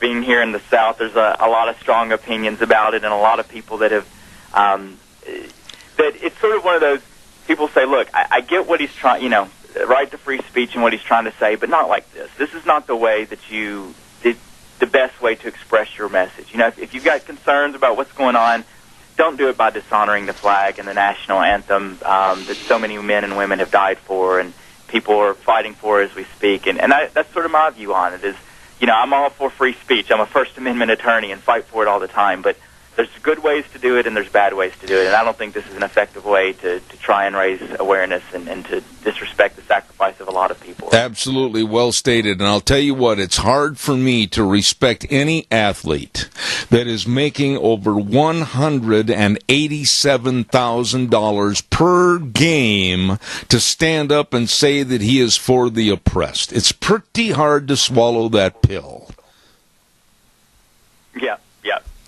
Matt, I got to tell you that this story about the Obama administration and what they're trying to do to totally disregard and throw in the trash student privacy and safety with this bathroom or locker room bill, it's getting worse. And I understand there's been some big doings happening at Duluth, Minnesota, and their school system. Tell us about this story. Well, Zeb, I've been on your show many times, been talking about this issue, and one of the big things we've been warning about is there's going to be consequences when you start allowing boys into girls' locker rooms, restrooms, and other private facilities. And this case going on in Minnesota that we just filed last week is a sad but prime example of what we've been warning about. So what happened is that the school district there, in response to the pressure that's coming from the Obama administration, changed their policy that they'd had for many years and started allowing a particular boy to access the girls' locker rooms at the school. Well, unfortunately, that wasn't the end of it, and as we have been warning, these situations are going to result in more privacy violations, and so this boy starts twerking and dancing around these girls in the bathroom and in the locker room. And so you've got these girls that are just wanting to change for Jim, that are just wanting to go in, take care of their business, and go on with life, and now they've got a boy in there that is flaunting himself around them. And the school says, well, not anything we can do about it. He's got a right to be in there. And day in and day out, those girls' privacy is being violated by this bad decision from school, but that happened because of pressure from our federal government. I'm sitting here as a parent, as a grandparent, and I'm fighting mad over this. I understand when I read through some of the information on this story, Matt, and correct me if I'm wrong, that some of the girls and some of the families weren't even notified that this change, if you will, was going to happen, and a lot of the girls were totally in shock. Is that correct? That is absolutely correct. There was no notice given to parents, not a discussion, not a letter sent home, not an email, nothing. Just the girls walking to school one day, and there's this boy now standing in there, twerking, dancing, doing all of this stuff in what's supposed to be a private, intimate, safe space for the girls. And it was a complete disregard. And what's more troubling is then when parents tried to go and meet with the school officials about this, they were ignored and they were brushed off. And basically their concerns, their very legitimate concerns about their daughter's privacy, were completely ignored by this school. And so this is just showing the insanity that we're living in with this issue, that rather than the valid concerns of these families, and we're talking about over almost a dozen families here that have joined part of this lawsuit that are raising these concerns, they're being ignored by school officials rather than saying, hey, we do have your daughter's privacy in mind, and we're sorry about this. Let's see what we can do to solve it. They basically told them, get over it. This boy has a right to be in here. Matt, I don't understand why this is happening, because we have lost any methods of decency in our United States of America when we're going to let something like this occur in our school systems. What can be done? If I were a parent, let me just state this, and then you can tell me as a lawyer, right or wrong. As a parent, the first thing I would have done is gone to the school and absolutely taken my daughter by the hand out of the school, and then turned around and I would have gone back in the school and told the principal and or superintendent, I am going to go to my lawyer. I'm going to sue you for everything I can get. I'm going to try to see that your job is taken away. The school board is fired. Everybody is gone. I'm going to absolutely go through every legal channel to disrupt what you're doing. What can I do? Yeah, well, I think, I've been really impressed with the parents in all of this because, number one, their daughter's privacy and safety are forefront in their minds, but they've also realized their daughters, they play on the track team and on the basketball team and other sports, and they've got a lot of friends there. And so the parents are saying, we're going to protect our daughters at whatever the cost. But at the same time, why is it that we, who have these important beliefs, these constitutional values about privacy, why are the ones that we are being told we need to walk away simply because we want our daughter's privacy protected? Why isn't the school taking steps to do this? Why isn't the boy that's doing all of this stuff, why isn't he being told there's a separate restroom that you can use if you're not comfortable using the boys' locker rooms anymore? That boy's got the option. These girls shouldn't be forced to lose their opportunities to play on sports and to be with their friends at school simply because this school made a very poor decision by allowing this boy in there. And so that's why these parents filed this lawsuit. And what they're asking for is very simply return things to the status quo. For years, this school had separate locker rooms and restrooms, and this boy had been using the boys' restroom or had been using one of the many single-stall facilities that was available to him. But he rejected that in the school rather than saying, well, we think we are giving you enough accommodation. The school caved in and took away these girls' rights. And so what the parents are saying is, let's just restore common sense. Let's restore the status quo to what it was before the school made this bad policy decision. This is almost unbelievable. I'm sitting here thinking about this story, and it's almost like a 2016 version of the movie Animal House, and it's being supported by the Obama administration. What about the parents of this kid, this boy? Do they have no class? Do they have no moral value? What about the parents? Yeah, there's obviously a lot going on with this boy. There's no doubt about it, and obviously, the school has a duty to give him a private, safe place to change as well, and if he needs counseling needs or anything like that, to help him with that. And we think the school should do that. But what it should not do is sacrifice the other girl's privacy because of this. And that's exactly the choice that it made, is that it elevated the demands of this one boy and his family, presumably, above the rights, the privacy rights of these other girls. And that is the wrong decision, and that is the reason why it was necessary for these families to file this lawsuit, was to restore common sense and say, no, there is a balancing that needs to be done. And when you balance it out, these girls' rights win. Their right to have a private locker room and restroom to change in, to take care of life's basic needs, that outweighs the demands of this one boy. The school had been accommodating him, and it should continue to do so, but not at the expense of these girls. Is this all a result of the Obama administration's complete idiotic thinking that this is a part of Title IX? Absolutely it is. In fact, the school essentially had been following the case in Illinois. I think I've been on here before talking about that one with the families and parents that are suing the school district there. They'd been following that case, and they saw, hey, the Obama administration went after that school district. They're likely to go after ours, so let's just go ahead and voluntarily change our policy, get ahead of the curve. But in doing so, it violated these girls' rights. So this does trace back to the Obama administration, and that's why in this lawsuit and every other one of the lawsuits out there, we're not just going after the schools that make these bad policy decisions. We're going after the head of the snake. And that's the Obama administration that is pushing this radical agenda on our schools, an agenda that threatens girls' privacy if schools do not capitulate to these demands, a policy that threatens to take away billions of dollars in much-needed education funding if schools don't violate the girls' privacy by taking away their right to have a separate, safe facility that boys can't access. Matt, we have a caller with a question. Go ahead, caller, quickly. We're running low on time. I just have a question and a comment. Do you ever get upset with the Times News? Do I personally? Yes, many times. Why? Because there was no coverage of the Boise State game that was held Saturday in either Sunday or Monday's paper, and today the coverage on the Miss America pageant, they didn't bother to say that Miss Idaho was in the top 15. Instead, they said they talked about the LGBT or whatever it is. Didn't make it in. Well, ma'am, I tell you what, I'm right now in the middle of an interview with an attorney for the Alliance Defending Freedom, and I'll get to that segment after we do this, and I appreciate your call. God bless you. Thank you very much. Okay.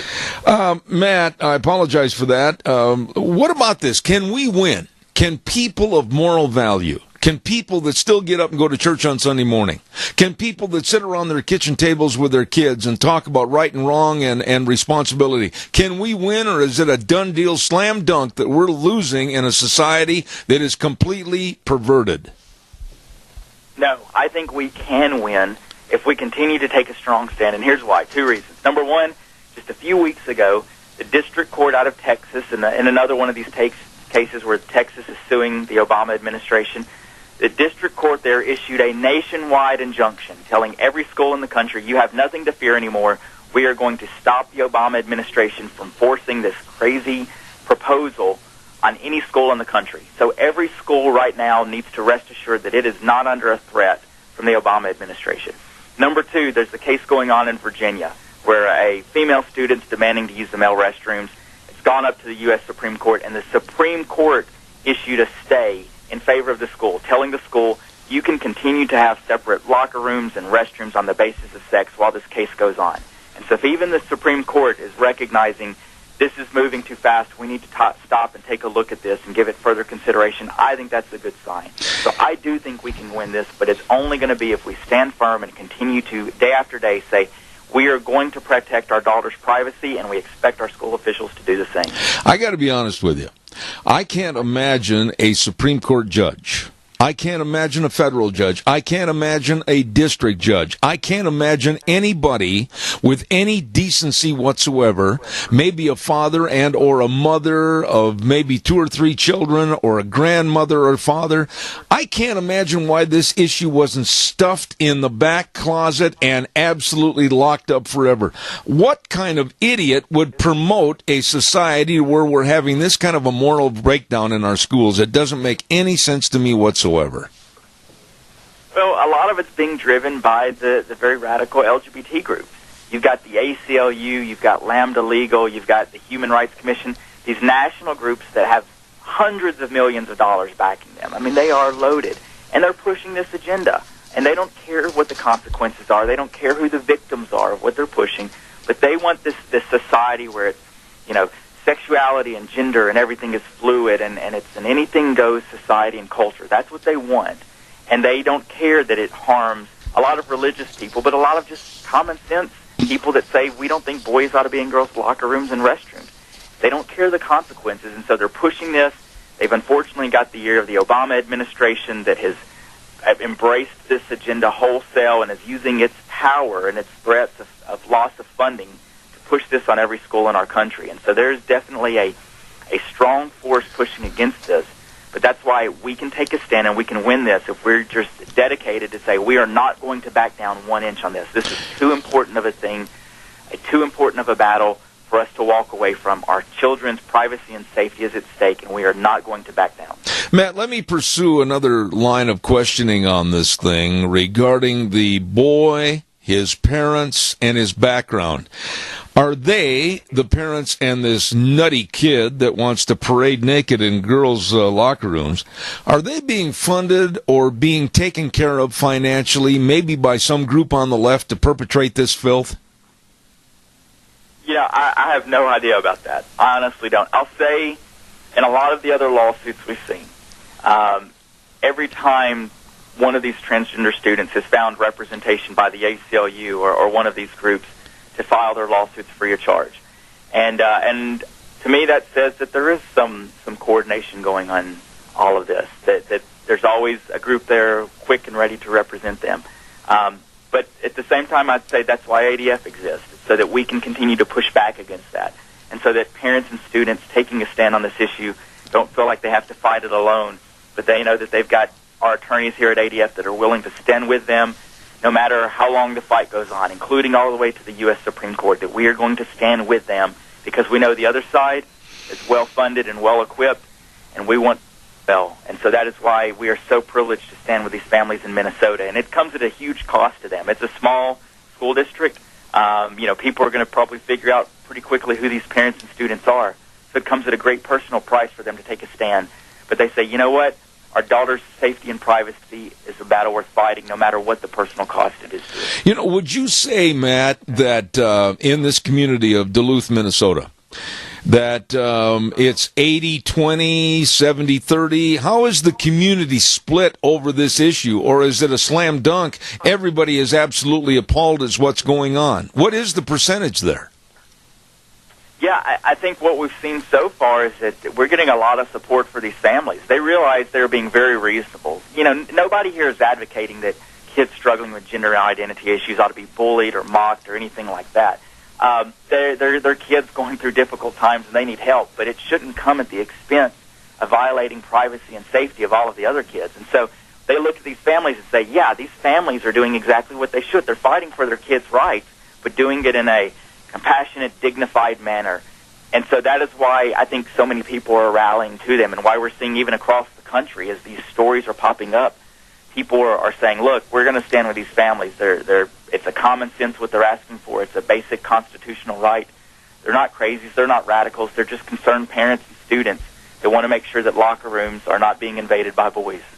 And I think one point that we've made in programs past, and then I'll let you go, Matt, but one point that we've made in programs past is Title IX and the way this thing is being twisted and torn apart by the Obama administration. Actually, in the long run, I think it's going to do more harm than good, any good at all, to ladies and young women's athletics. Is that not true? Well, historically, it's been a great thing for ladies. Absolutely. It's given them more opportunities in sports and programs and things like that. But what's really sad is what the Obama administration is doing is taking this good law and completely twisting its original intent. Yeah. So that now the very people it was meant to help, women at colleges, universities, and schools, are now being harmed by the administration's radical reinterpretation of it. Rather than girls having locker rooms where their privacy is protected, as the drafters of Title IX intended and specifically said, those girls are being stripped of their privacy by the radical ideas and proposals of the Obama administration. So I think Title IX has been taken over and abused and twisted by the administration, and I would love to see even feminist groups that, a lot of times I'm on the opposite side on most issues with them, but they ought to take a stand and say, hey, Obama, leave this law alone. It's done a lot of good for women, and now you're using it to hurt women. What would you say as a parting shot for this program this morning to any school superintendent, any school principal, school boards? What would you give them as words of advice before this same problem creeps up in their school district? I would ask them one question. At the end of the day, what are you supposed to do? What is your job duty? And I think all of them would say it's to look out for the kids under our care, give them a good education, keep them safe, keep them healthy, take care of the kids under our control. How best can you do that? It's not by allowing boys into girls' locker rooms and restrooms. It's not by listening to the Obama administration. They know at their heart what the right thing to do for their students is, and they need to have the courage to take a stand and say, we're not going to bow down to the Obama administration. We're not going to do something that compromises our kids' privacy and safety. And then to know that if they will take a stand, ADF and other groups like us, we will stand with those schools no matter how long the fight is, because this is a battle worth fighting, and we need courageous school officials that are not going to be scared or frightened by an administration that's trying to force a radical agenda on local schools. Would it not be very appropriate to bring the words of Acts chapter 5, verse 29 of the Bible into this, and it says, quote, we must obey God rather than any human authority? Absolutely. Matt Sharp, you are always welcome on this program. You do a wonderful job on behalf of the Alliance Defending Freedom. Please tell my audience how they can follow this story and possibly even help the Alliance Defending Freedom for all they do. We've set up a designated website for anybody that's interested in this issue. It's called safebathrooms.org. They can learn more about this recent lawsuit in Minnesota, others were involved in. They can get model policies that they can take to their own school officials, that those school officials can adopt to push back against the Obama administration. And they can learn how to support ADF and so that we can continue to represent these families in Minnesota and other places free of charge as they battle for our fundamental right to privacy and safety in locker rooms and restrooms. Very well said. Matt, God bless you, and I mean that. Have a great day, and I'll look forward to having you back on. Thank you, Zeb. Great being here as always. All right, take care. Alliance Defending Freedom and Matt Sharp. How would you, I've got to do a weather forecast, but I'd like to just ask you this question. We live in a very conservative area. How would you react if your daughter came home and told you that filth was going on at her school, and her classmates, and you as parents had no clue this was being allowed?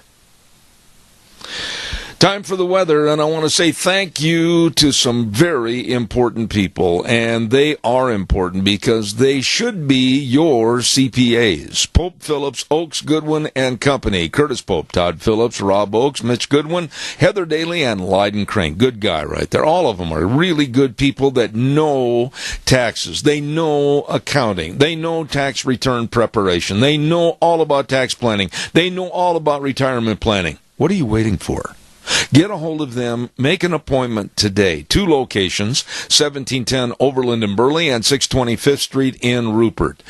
Pope Phillips, Oaks, Goodwin, and Company CPAs serving you. Right now, here's the weather. Here's your weather as we saddle up and ride again for another week. And today, well, it's going to feel like fall. Looks like cloudy skies for today. Winds out of the north, right around 10 miles an hour. Humidity sitting at about 56%. High of 61 tonight, low of 44 tomorrow. Still going to be a little bit on the breezy side. Partly cloudy skies, high of 66 with an overnight low of 46. Possible rain showers moving into the area for Wednesday, high of 61 with an overnight low of 41. And then for Thursday, back to sunny skies and 67.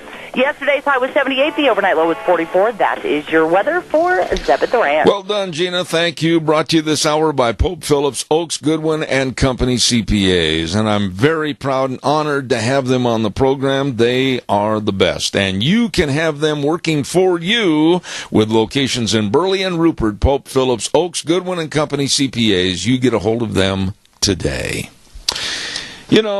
On this program, I've taken a stand on various issues, and I will not weaken on my stand. And we do get threats and accusations by some that are absolutely perverted in their thinking. And I'm just about at the end of my rope with a couple of these threats and accusations that come in. But, I guess it goes with the course. I'm sick the way this country is going and being molded into a liberal golden calf. And it absolutely has got to stop. Caller, quickly, you're on the air. Hey, Zeb, how come why wouldn't the school, if they're so willing to let those boys go in the girls' bathroom, why don't the teachers let them use the women's teachers' bathroom? Then they don't have to make an extra one, and the boys can do what they want, or the girls can do what they want.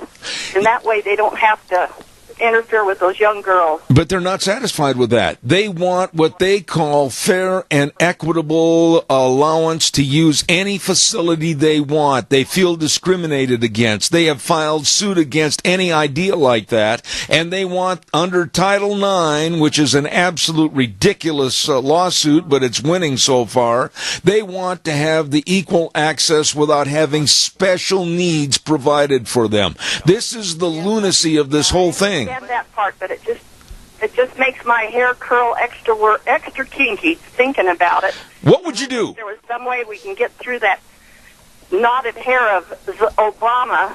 His children don't have to do any of this kind of stuff. They're protected. Okay, but wait a minute. There are children that are out there and all innocent, and the boys are innocent too, but all this new garbage that's out there is terrible. I'll let you go. That's just been curling my hair on the subject. Thank you. God bless you for your call. I appreciate it. I honestly, I've asked a lot of parents in this area, what would you do if your son or daughter came home and told you that filth was going on in the school system? Woo! Some of the remarks I had, I expected from some of the dads. Some of the remarks I got back to me, I didn't expect from some of the mothers, which their remarks in essence were almost worse than the dads. And I would pity the school district, school board, and the administrators if this happens here. And it's all bound to money. Federal money. Oh, well, it's blackmail. We're going to take away those federal funds if you don't allow this filth and pornography in the school system. And you think this world isn't getting perverted and twisted? It's upside down.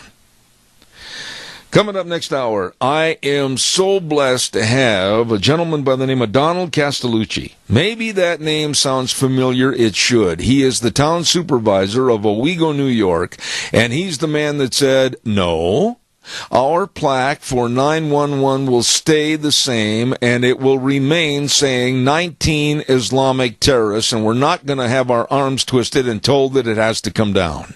I'm really looking forward to having this man on at 10:06. Then at 10:32, we're going to talk to Dustin Siggins. This guy really knows polls, and he's going to tell us that maybe we shouldn't put so much stock in what's being told to us that the poll numbers are. Does that make sense? I hope so.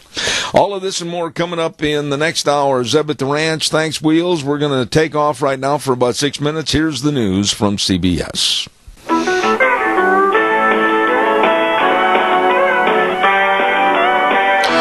Welcome back. Hour number 3 on a Monday. Kind of cloudy. Looks like we may get some of that rain they've been promising. Zeb at the Ranch. I'm Zeb Bell with our major sponsor, all of the Magic Valley Les Schwab Tire Centers, all 7 of them, and we thank them much for being our major sponsor, along with some of our great advertisers like Western Waste Services. Get rid of your garbage. Call them 734-6969. Want to remind you, too, that Ramsey Heating and Electric offering rebates on qualified Lennox home comfort systems. Whether it's a gas furnace, air conditioner, a heat pump, whatever, your family's going to enjoy the comfort. Call them at 678-0459 and learn how Ramsey Heating and Electric and Lennox can save you money. Also, real quick, on Thursdays, we have a segment called School Days Cassia County, and I'd like to thank two of the sponsors of that. Of course, Child's World at 1308 Overland in Burley. All the school clothes are over there. You better believe it. And, of course, they've also got all the Cherokee scrubs, all the shoes. They've got everything. Toys, games, puzzles at A Child's World. 1308 Overland in Burley. And also our thanks to the Ambulatory Surgery Center, the only facility in Southern Idaho for glaucoma surgery at 1344 Highland Avenue in Burley. Number to call for your outpatient surgery needs, 677-8888. Those two sponsors bringing you, of course, School Days in Cassia County. I am very honored to have a man on this program this morning that stands up for what is right, stands up for what is American, and he's not going to be cowed. He's not going to have his arm twisted. And we have Mr. Donald Castellucci, the town supervisor of Owego, New York, on the phone. Good morning, sir. How are you? Good morning. Thank you very much for having me. You know, Mr. Castellucci, I saw you on television last week, and I told my wife, I said, I've got to get that man on my program because he stands for everything that America used to stand for. And you've got the nerve on behalf of being the town supervisor of Owego to tell people that what's on your monument plaque for 911 is going to stay there. Give us a little background on this story, would you please? Sure.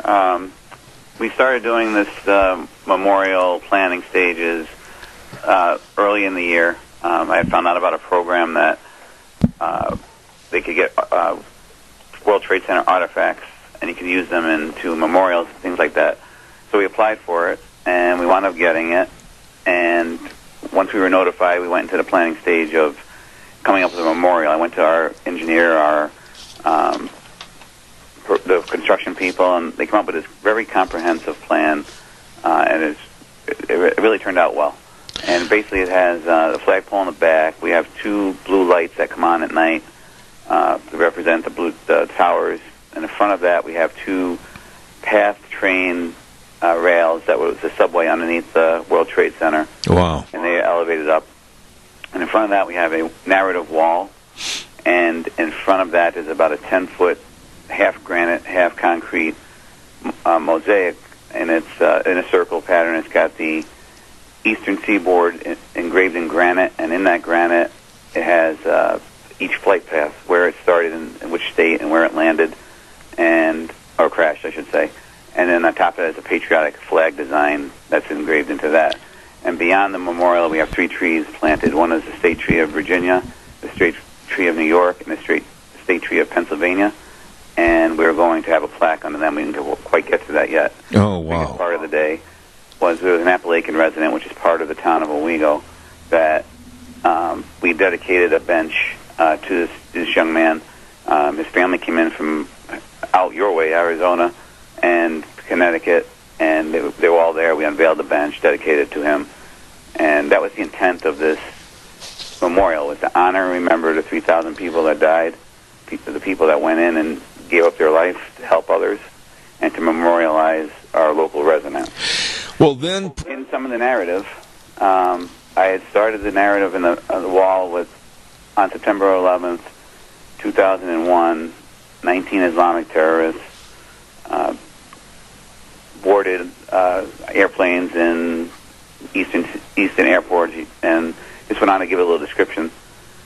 Apparently, the Islamic terrorist words upset some people, and then they came to us and asked us to change it.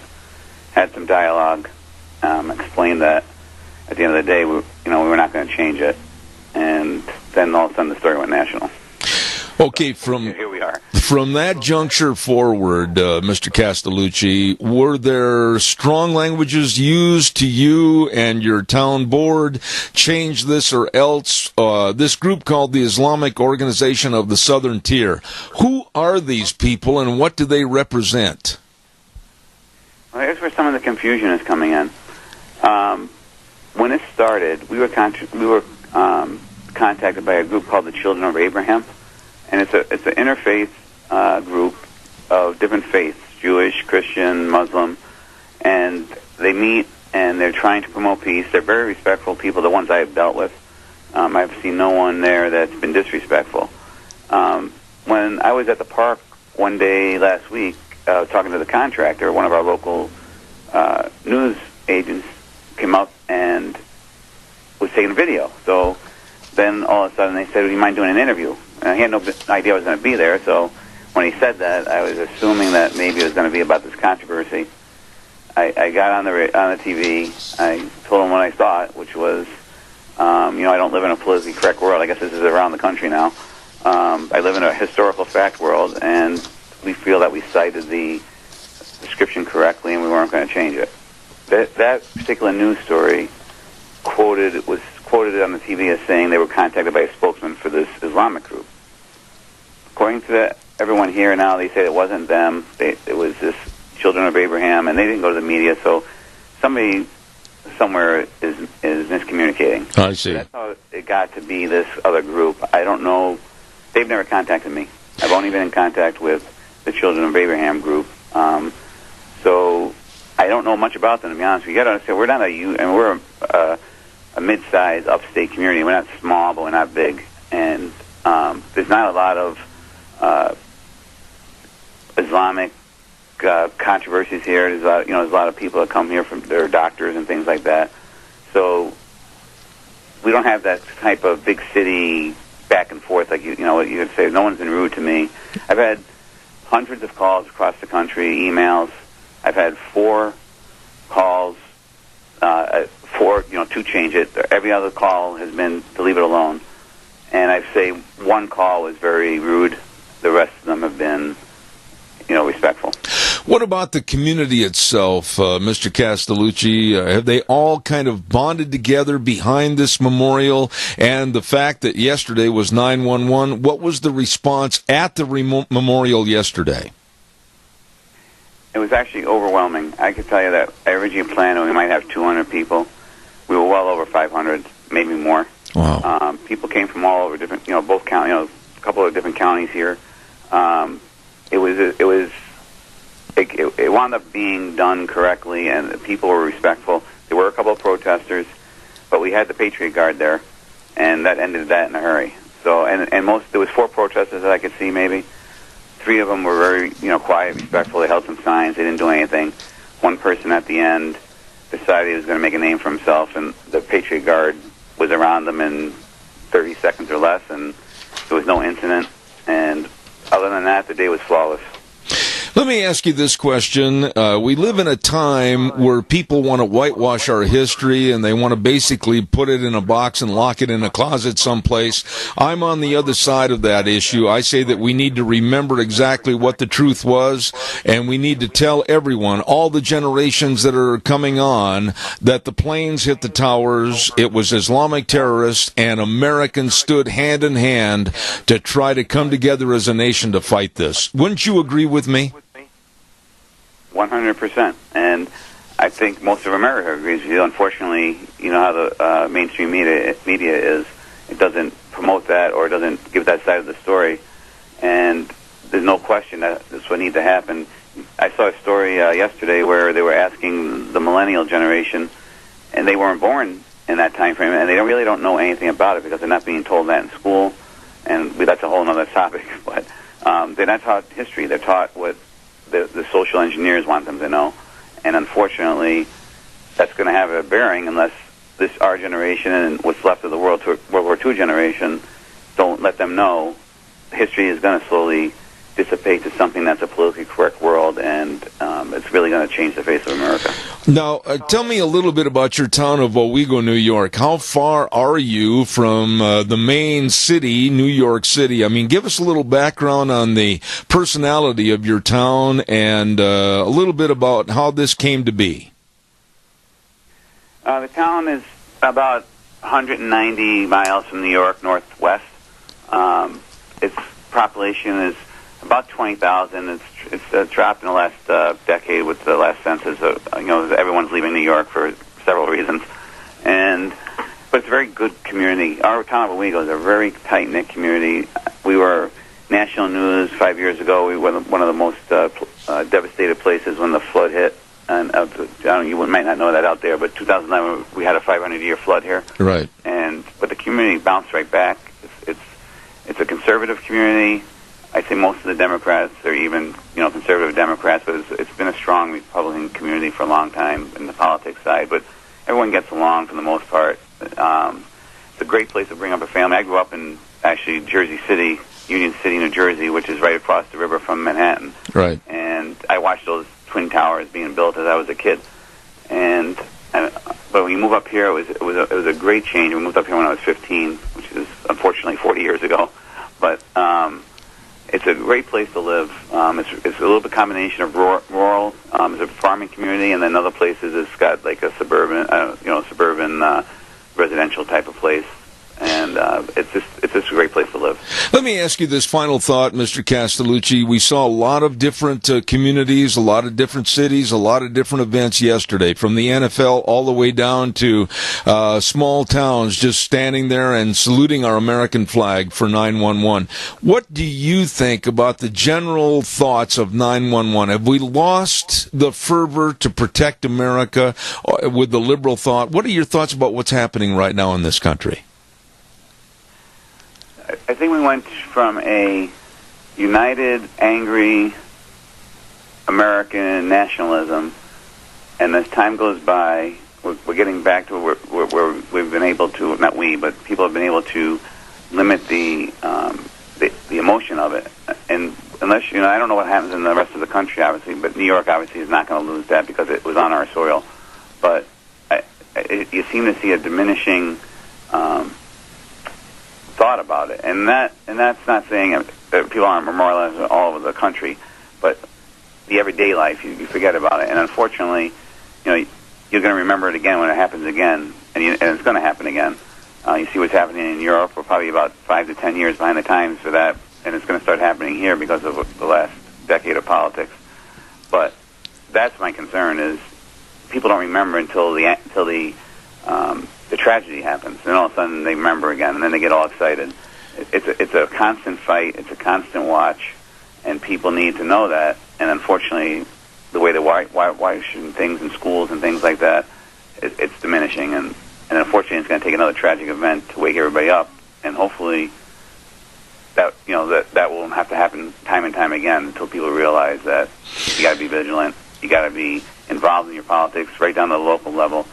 Because if you're not, it's like anything. A house on sand crumbles. You have to be in concrete from the bottom up, and unfortunately, we have lost a lot of that.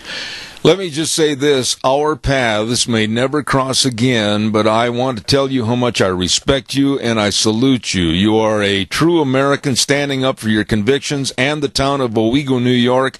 And to Town Supervisor Donald Castellucci, I say God's blessing, sir. It's been a pleasure to have you on my program.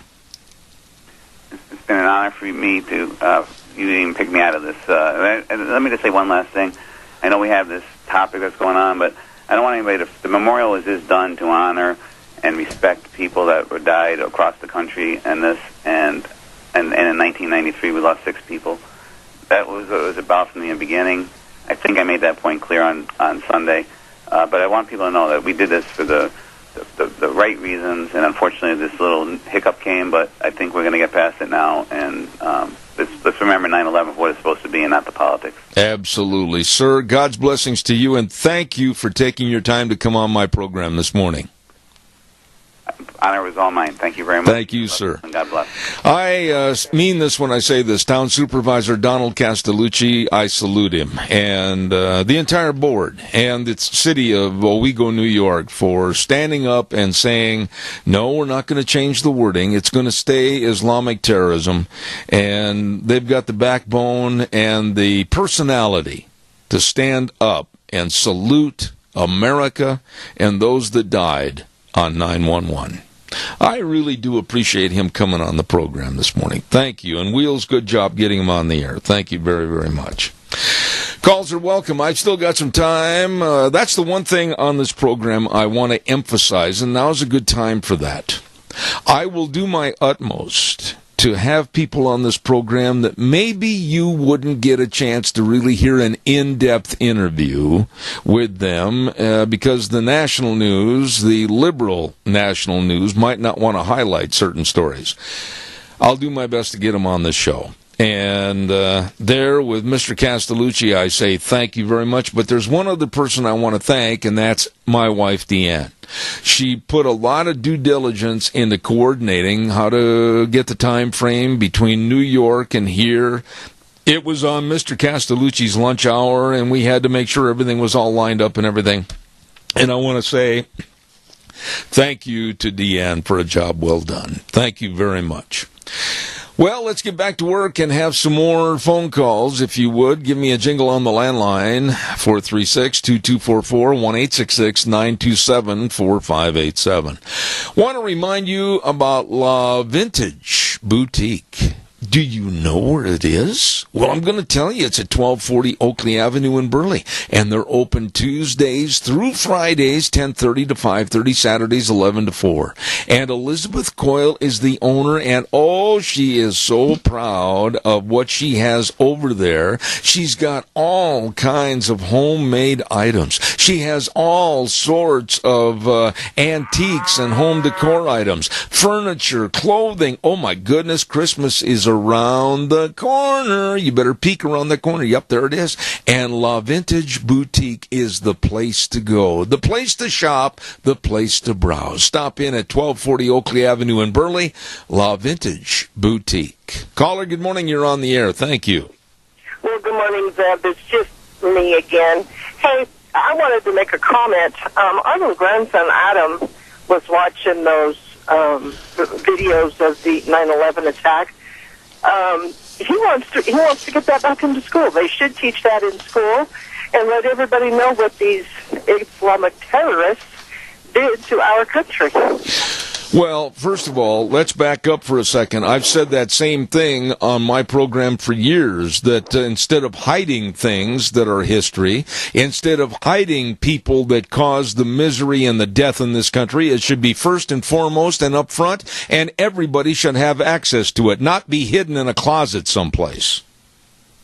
That's right. He's one of those he is not politically correct. Let me tell you, for a little 12-year-old, he has voiced his opinion on a lot of things. And this is one thing that really should not be hid in the closet. It should be brought out to the forefront every single year on the anniversary and every day in between. We got a big slap in the face from those evil people, and I hate to use that word, but that's what they are. They're evil people. And we need to eradicate them. We need to let the military do their job, go in, get it done, and come home. Well, there's no doubt in my mind that every single thing that you said, I adhere to. Everything you said about your grandson, Adam, I adhere to and I agree with. You know, when you hide things, when you censor things that happened in history, you are absolutely opening the door for a recurrence because nobody remembers how to fight back. You're absolutely right, and that is just exactly what has happened with this administration.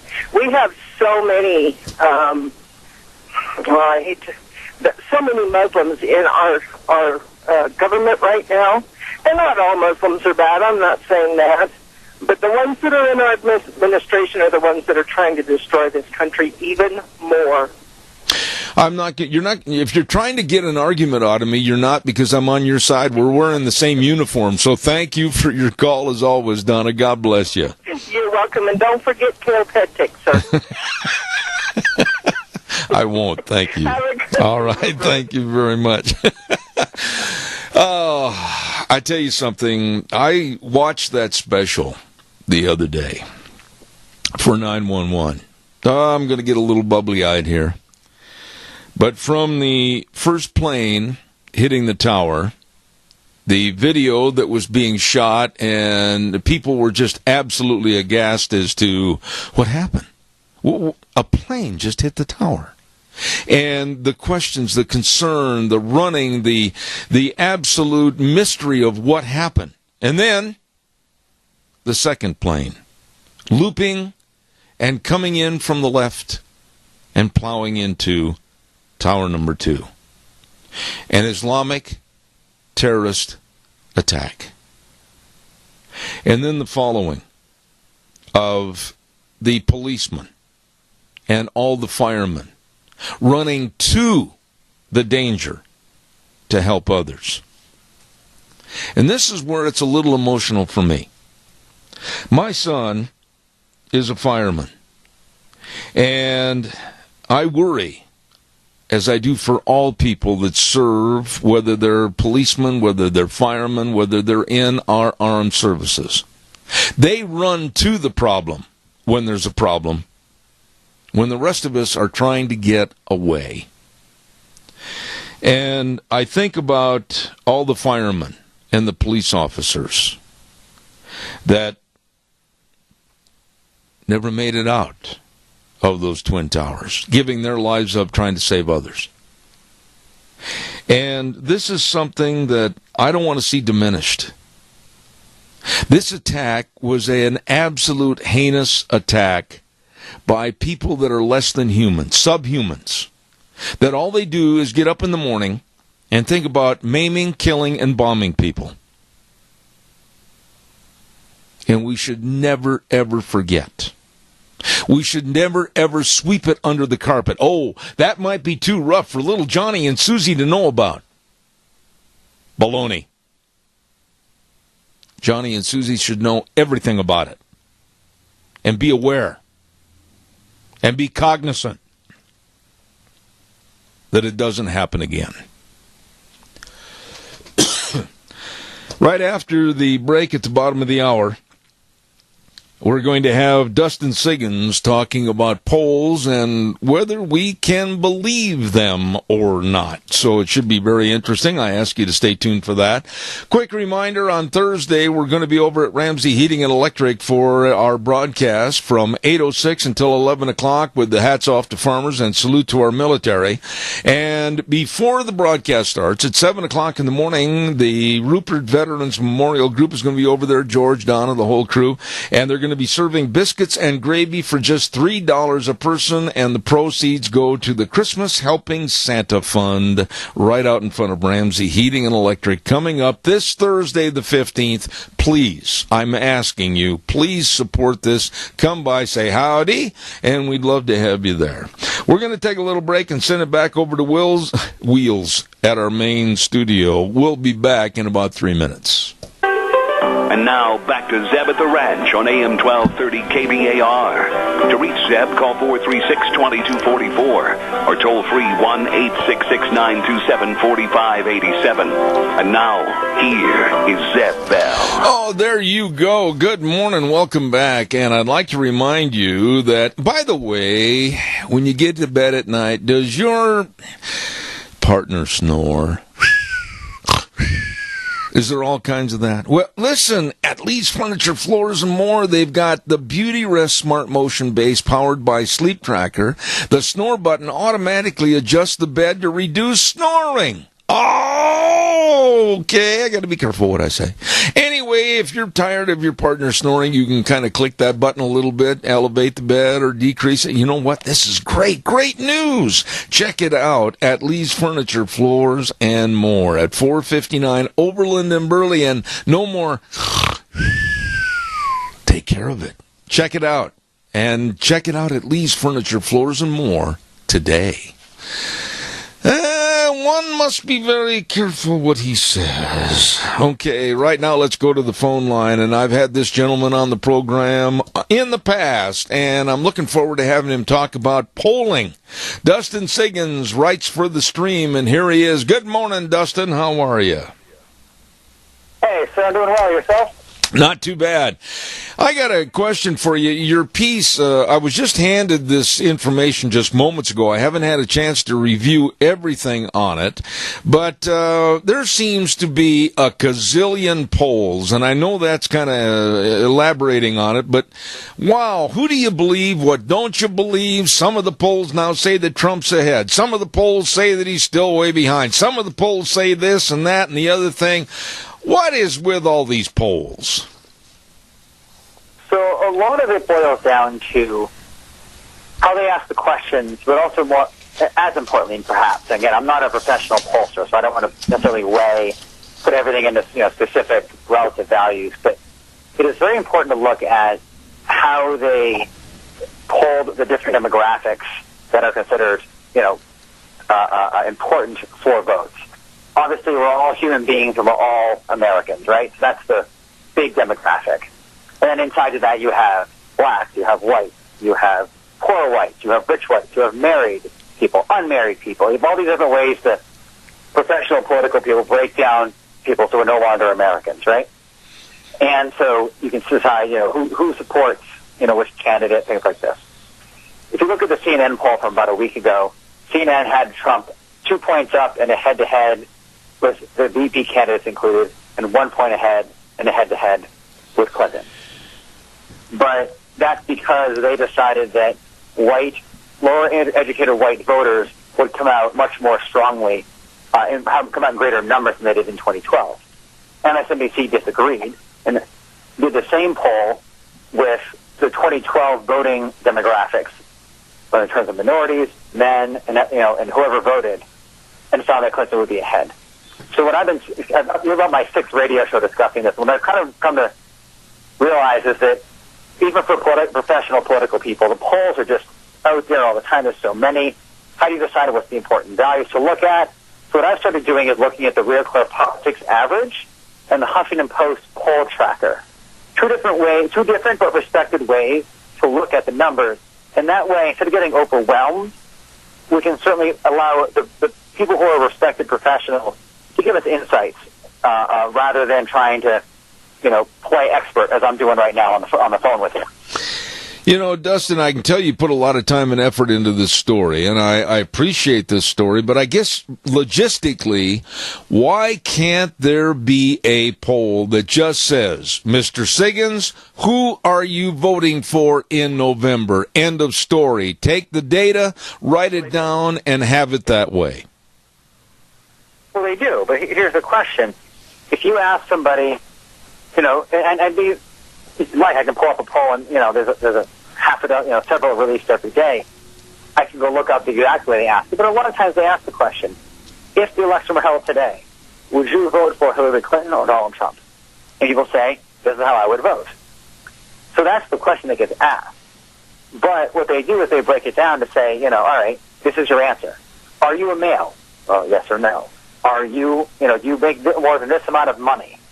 Are you white? Are you black? And that way we break down into seeing which demographic groups support the candidate. So the question is asked simply, but the way that the way the political people get into it is looking at the different responses by people who are of different demographics.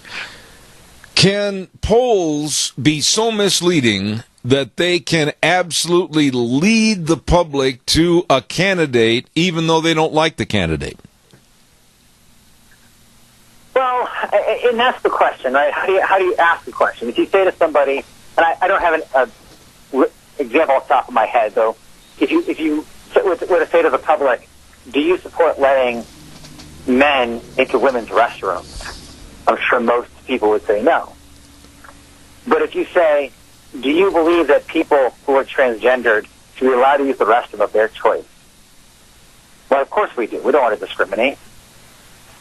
So it depends how you ask the question. Do you support Planned Parenthood? Well, yes, I do. Do you support, public funding of abortion? Well, no, we don't. But Planned Parenthood, 41% of their funding comes from, 41% of their revenues comes from taxpayers. Much of that is abortion. So it depends how you ask the question, and it depends on who you ask the question to. And the other thing, too, is that even, I'm looking at the Huffington Post poll tracker right now. Clinton is up by 5%. And according to the Real Clear Politics average, Trump is behind by 3 points. But all of that is very close to the margin of error, meaning that even the best polls say we could be off by 3%. So if Clinton is 3 points ahead, Trump could win today. Despite what the polling says. Absolutely.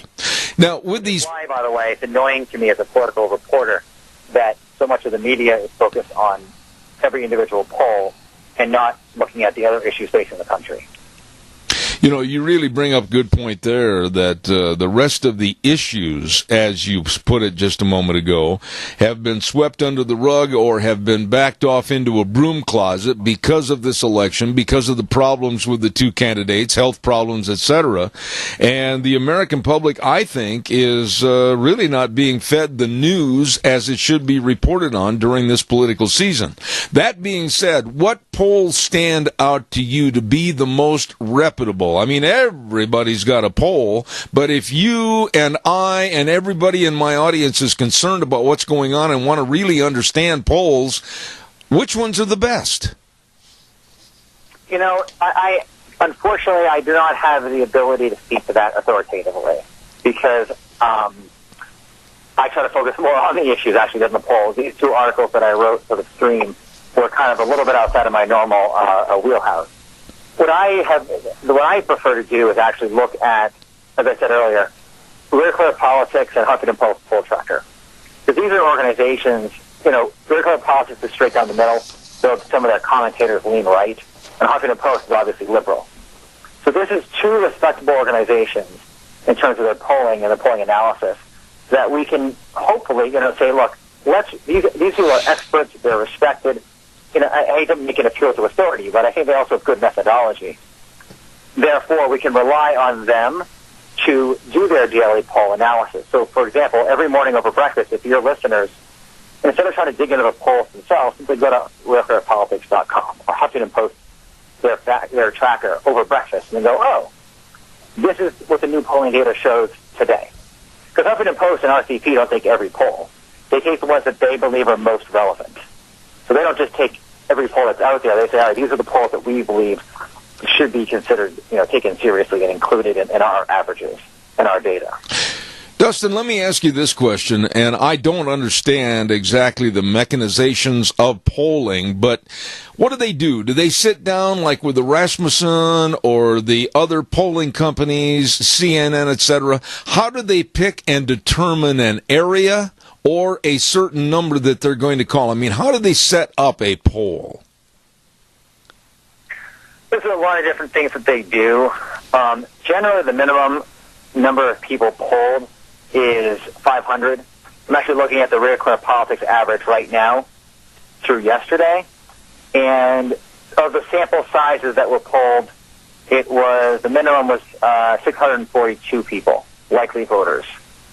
And so typically they're over 1,000. And what they do is, again, they break it down by the demographics I mentioned earlier. The new thing is the online polls. The online polls have some questionability to them because of the opt-in bias, meaning if you call people in their landline and they answer and you go, hey, do you want to take a poll? You're asking people quite randomly. They didn't choose to, you know, that you to they didn't initiate the conversation. You initiated as the pollster. Mm-hmm. If you, however, go online and say, hey, do you want to participate? Well, who's more likely to participate? It's not your average voter who goes, I don't have time for this. It is, in fact, your voters who are more interested in what's going on. So there's a bias there. And related, I quoted Philip Harold from Robert Morris University, the professor of polling.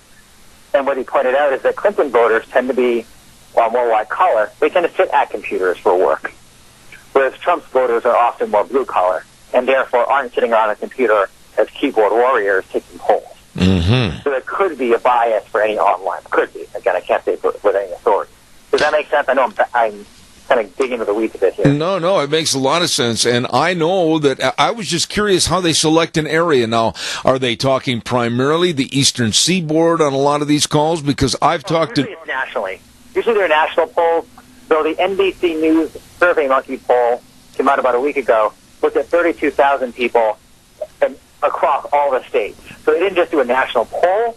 They actually dug into the voters in each state. So 500 here, 1,000 here, whatever. And therefore it gives them a national perspective, but also gives them that important state-by-state perspective because we have the Electoral College. It's not a popular vote victory. Absolutely. presidential election. Well, you've put a lot of time and effort into this story, written in the stream by Dustin Siggins. And, Dustin, I appreciate your investigatory means on polls. I learned a lot by reading it. As you were even talking, I was still reading more of your story. Excellent job, and I thank you for coming on my program this morning.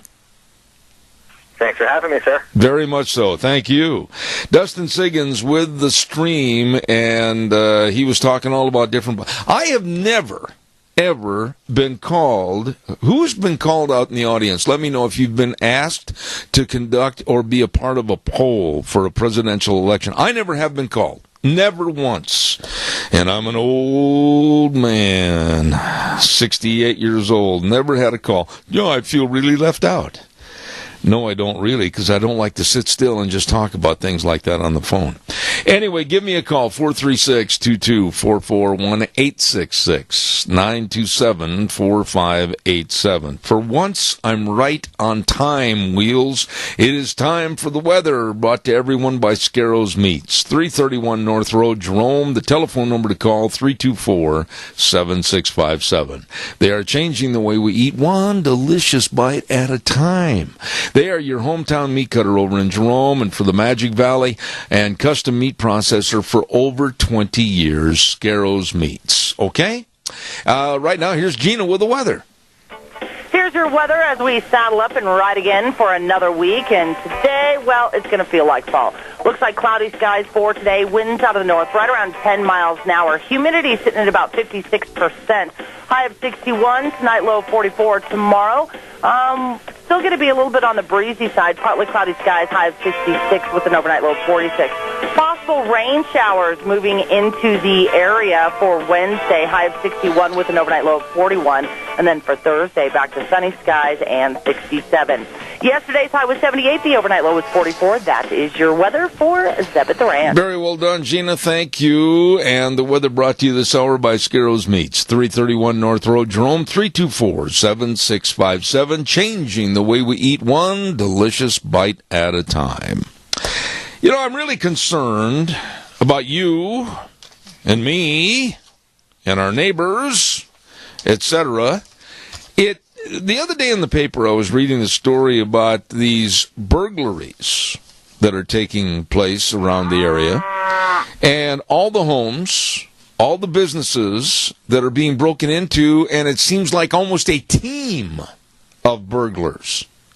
And one part of the story that really, it made everything kind of glossy clear, stealing, burglarizing for money to get methamphetamines. This methamphetamine problem is growing, and we'll talk just a little bit more about locking up your property and property security in just a minute. But right now, caller, good morning. You're on the air. Good morning, Zeb. I just had a comment.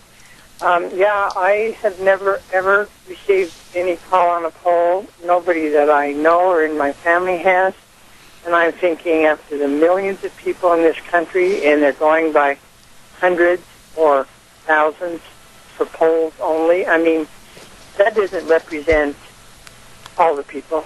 And I have never believed in the polling. You're like me. I've got a lot of disdain and a lot of distrust for polls, and they can be misleading, and they can take you down a path that you don't want to go. Exactly. I truly do agree. Okay, thank you. Thank you for your call. I appreciate it. I never trusted polls. I never have. And I found them to be a balloon with a big hole in it. I just don't trust them. Calls are welcome, 436-2244, 1-866-927-4587. As I said, I was reading the stories that were in the paper lately about the burglarizing of various businesses and homes and everything, and all of this, the general concept, I guess, was to get money from goods that are stolen and try to sell them or even cash in the house, whatever, to buy methamphetamines. This is spooky. And I think the problem is even going to get worse. It's easy to say, lock your house up. But really, why don't you take a visual walkabout around your house and your property to see what is wide open and what could be locked up, or at least to diminish the threat of burglary and theft. Caller, good morning. You're on the air.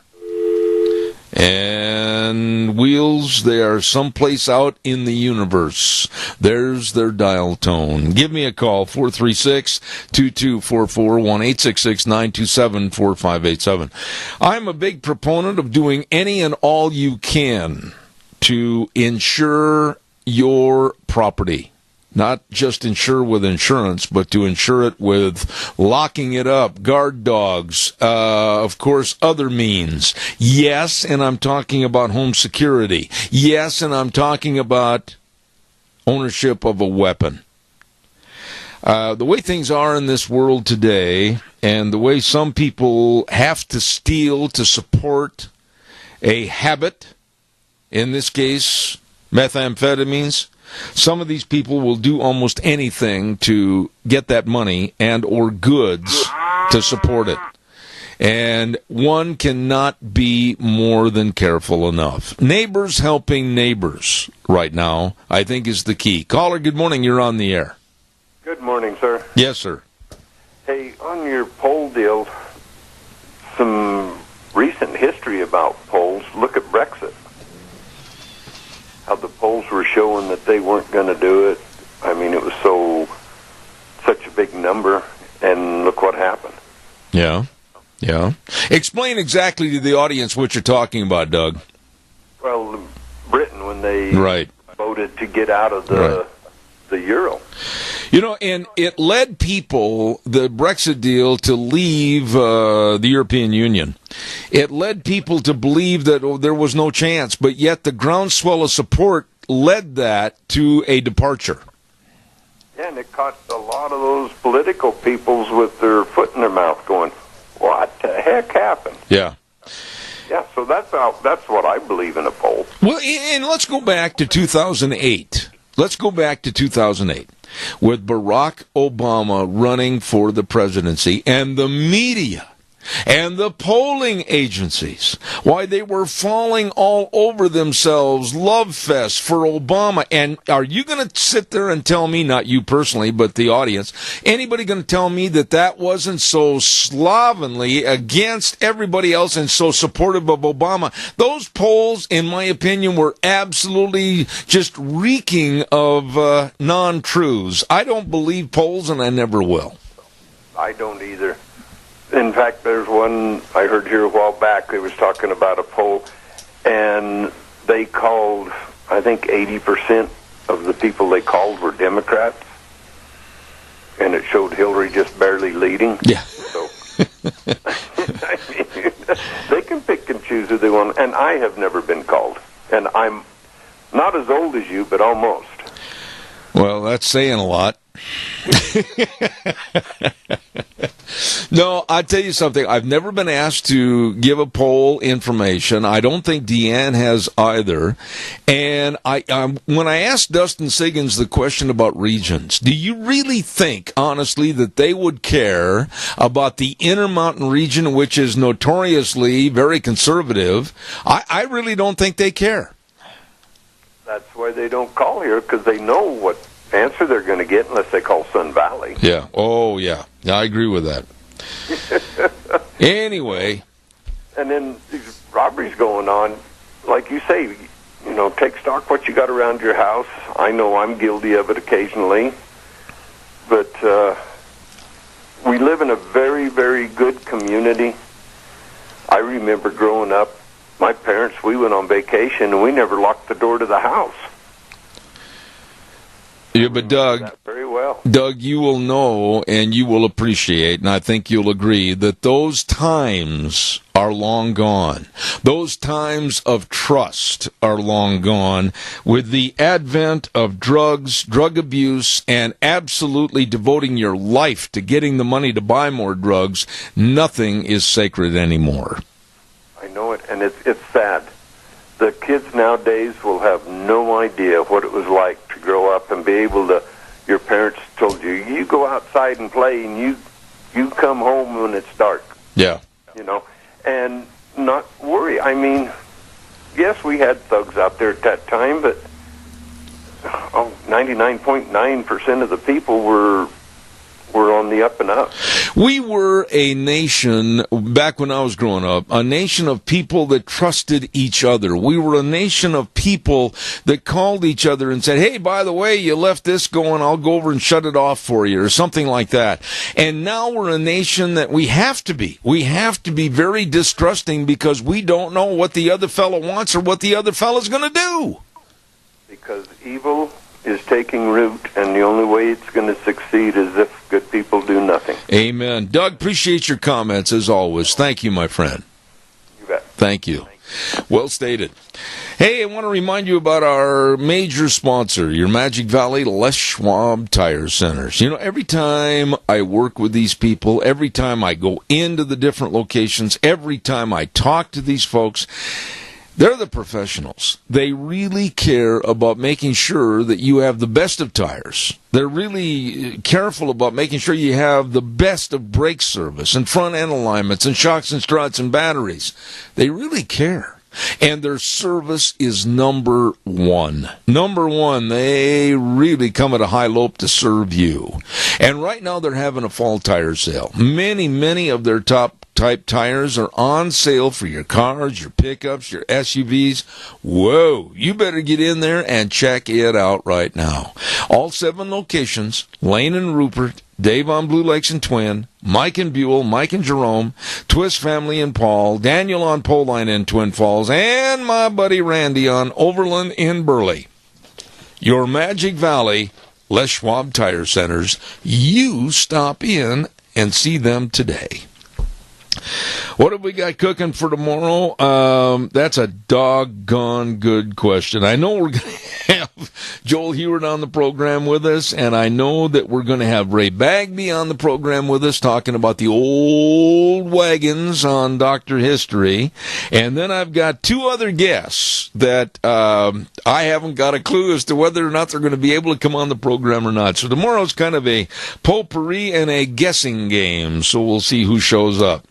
Don't forget, Thursday, we're going to be at Ramsey Heating and Electric for our remote broadcast. Hats off to farmers. Salute to our military. It's a 3-hour broadcast, 8 to 11, but before that, at 7 o'clock, biscuits and gravy out in the parking lot, served by the Rupert Veterans Memorial, and also, it's only $3, with the proceeds going to the Christmas Helping Santa Fund. Okay? Got you covered. Wheels, good job as always, my friend. We'll see everybody tomorrow at 8:06. Zeb at the Ranch, the way things were are the way things ought to be. God bless.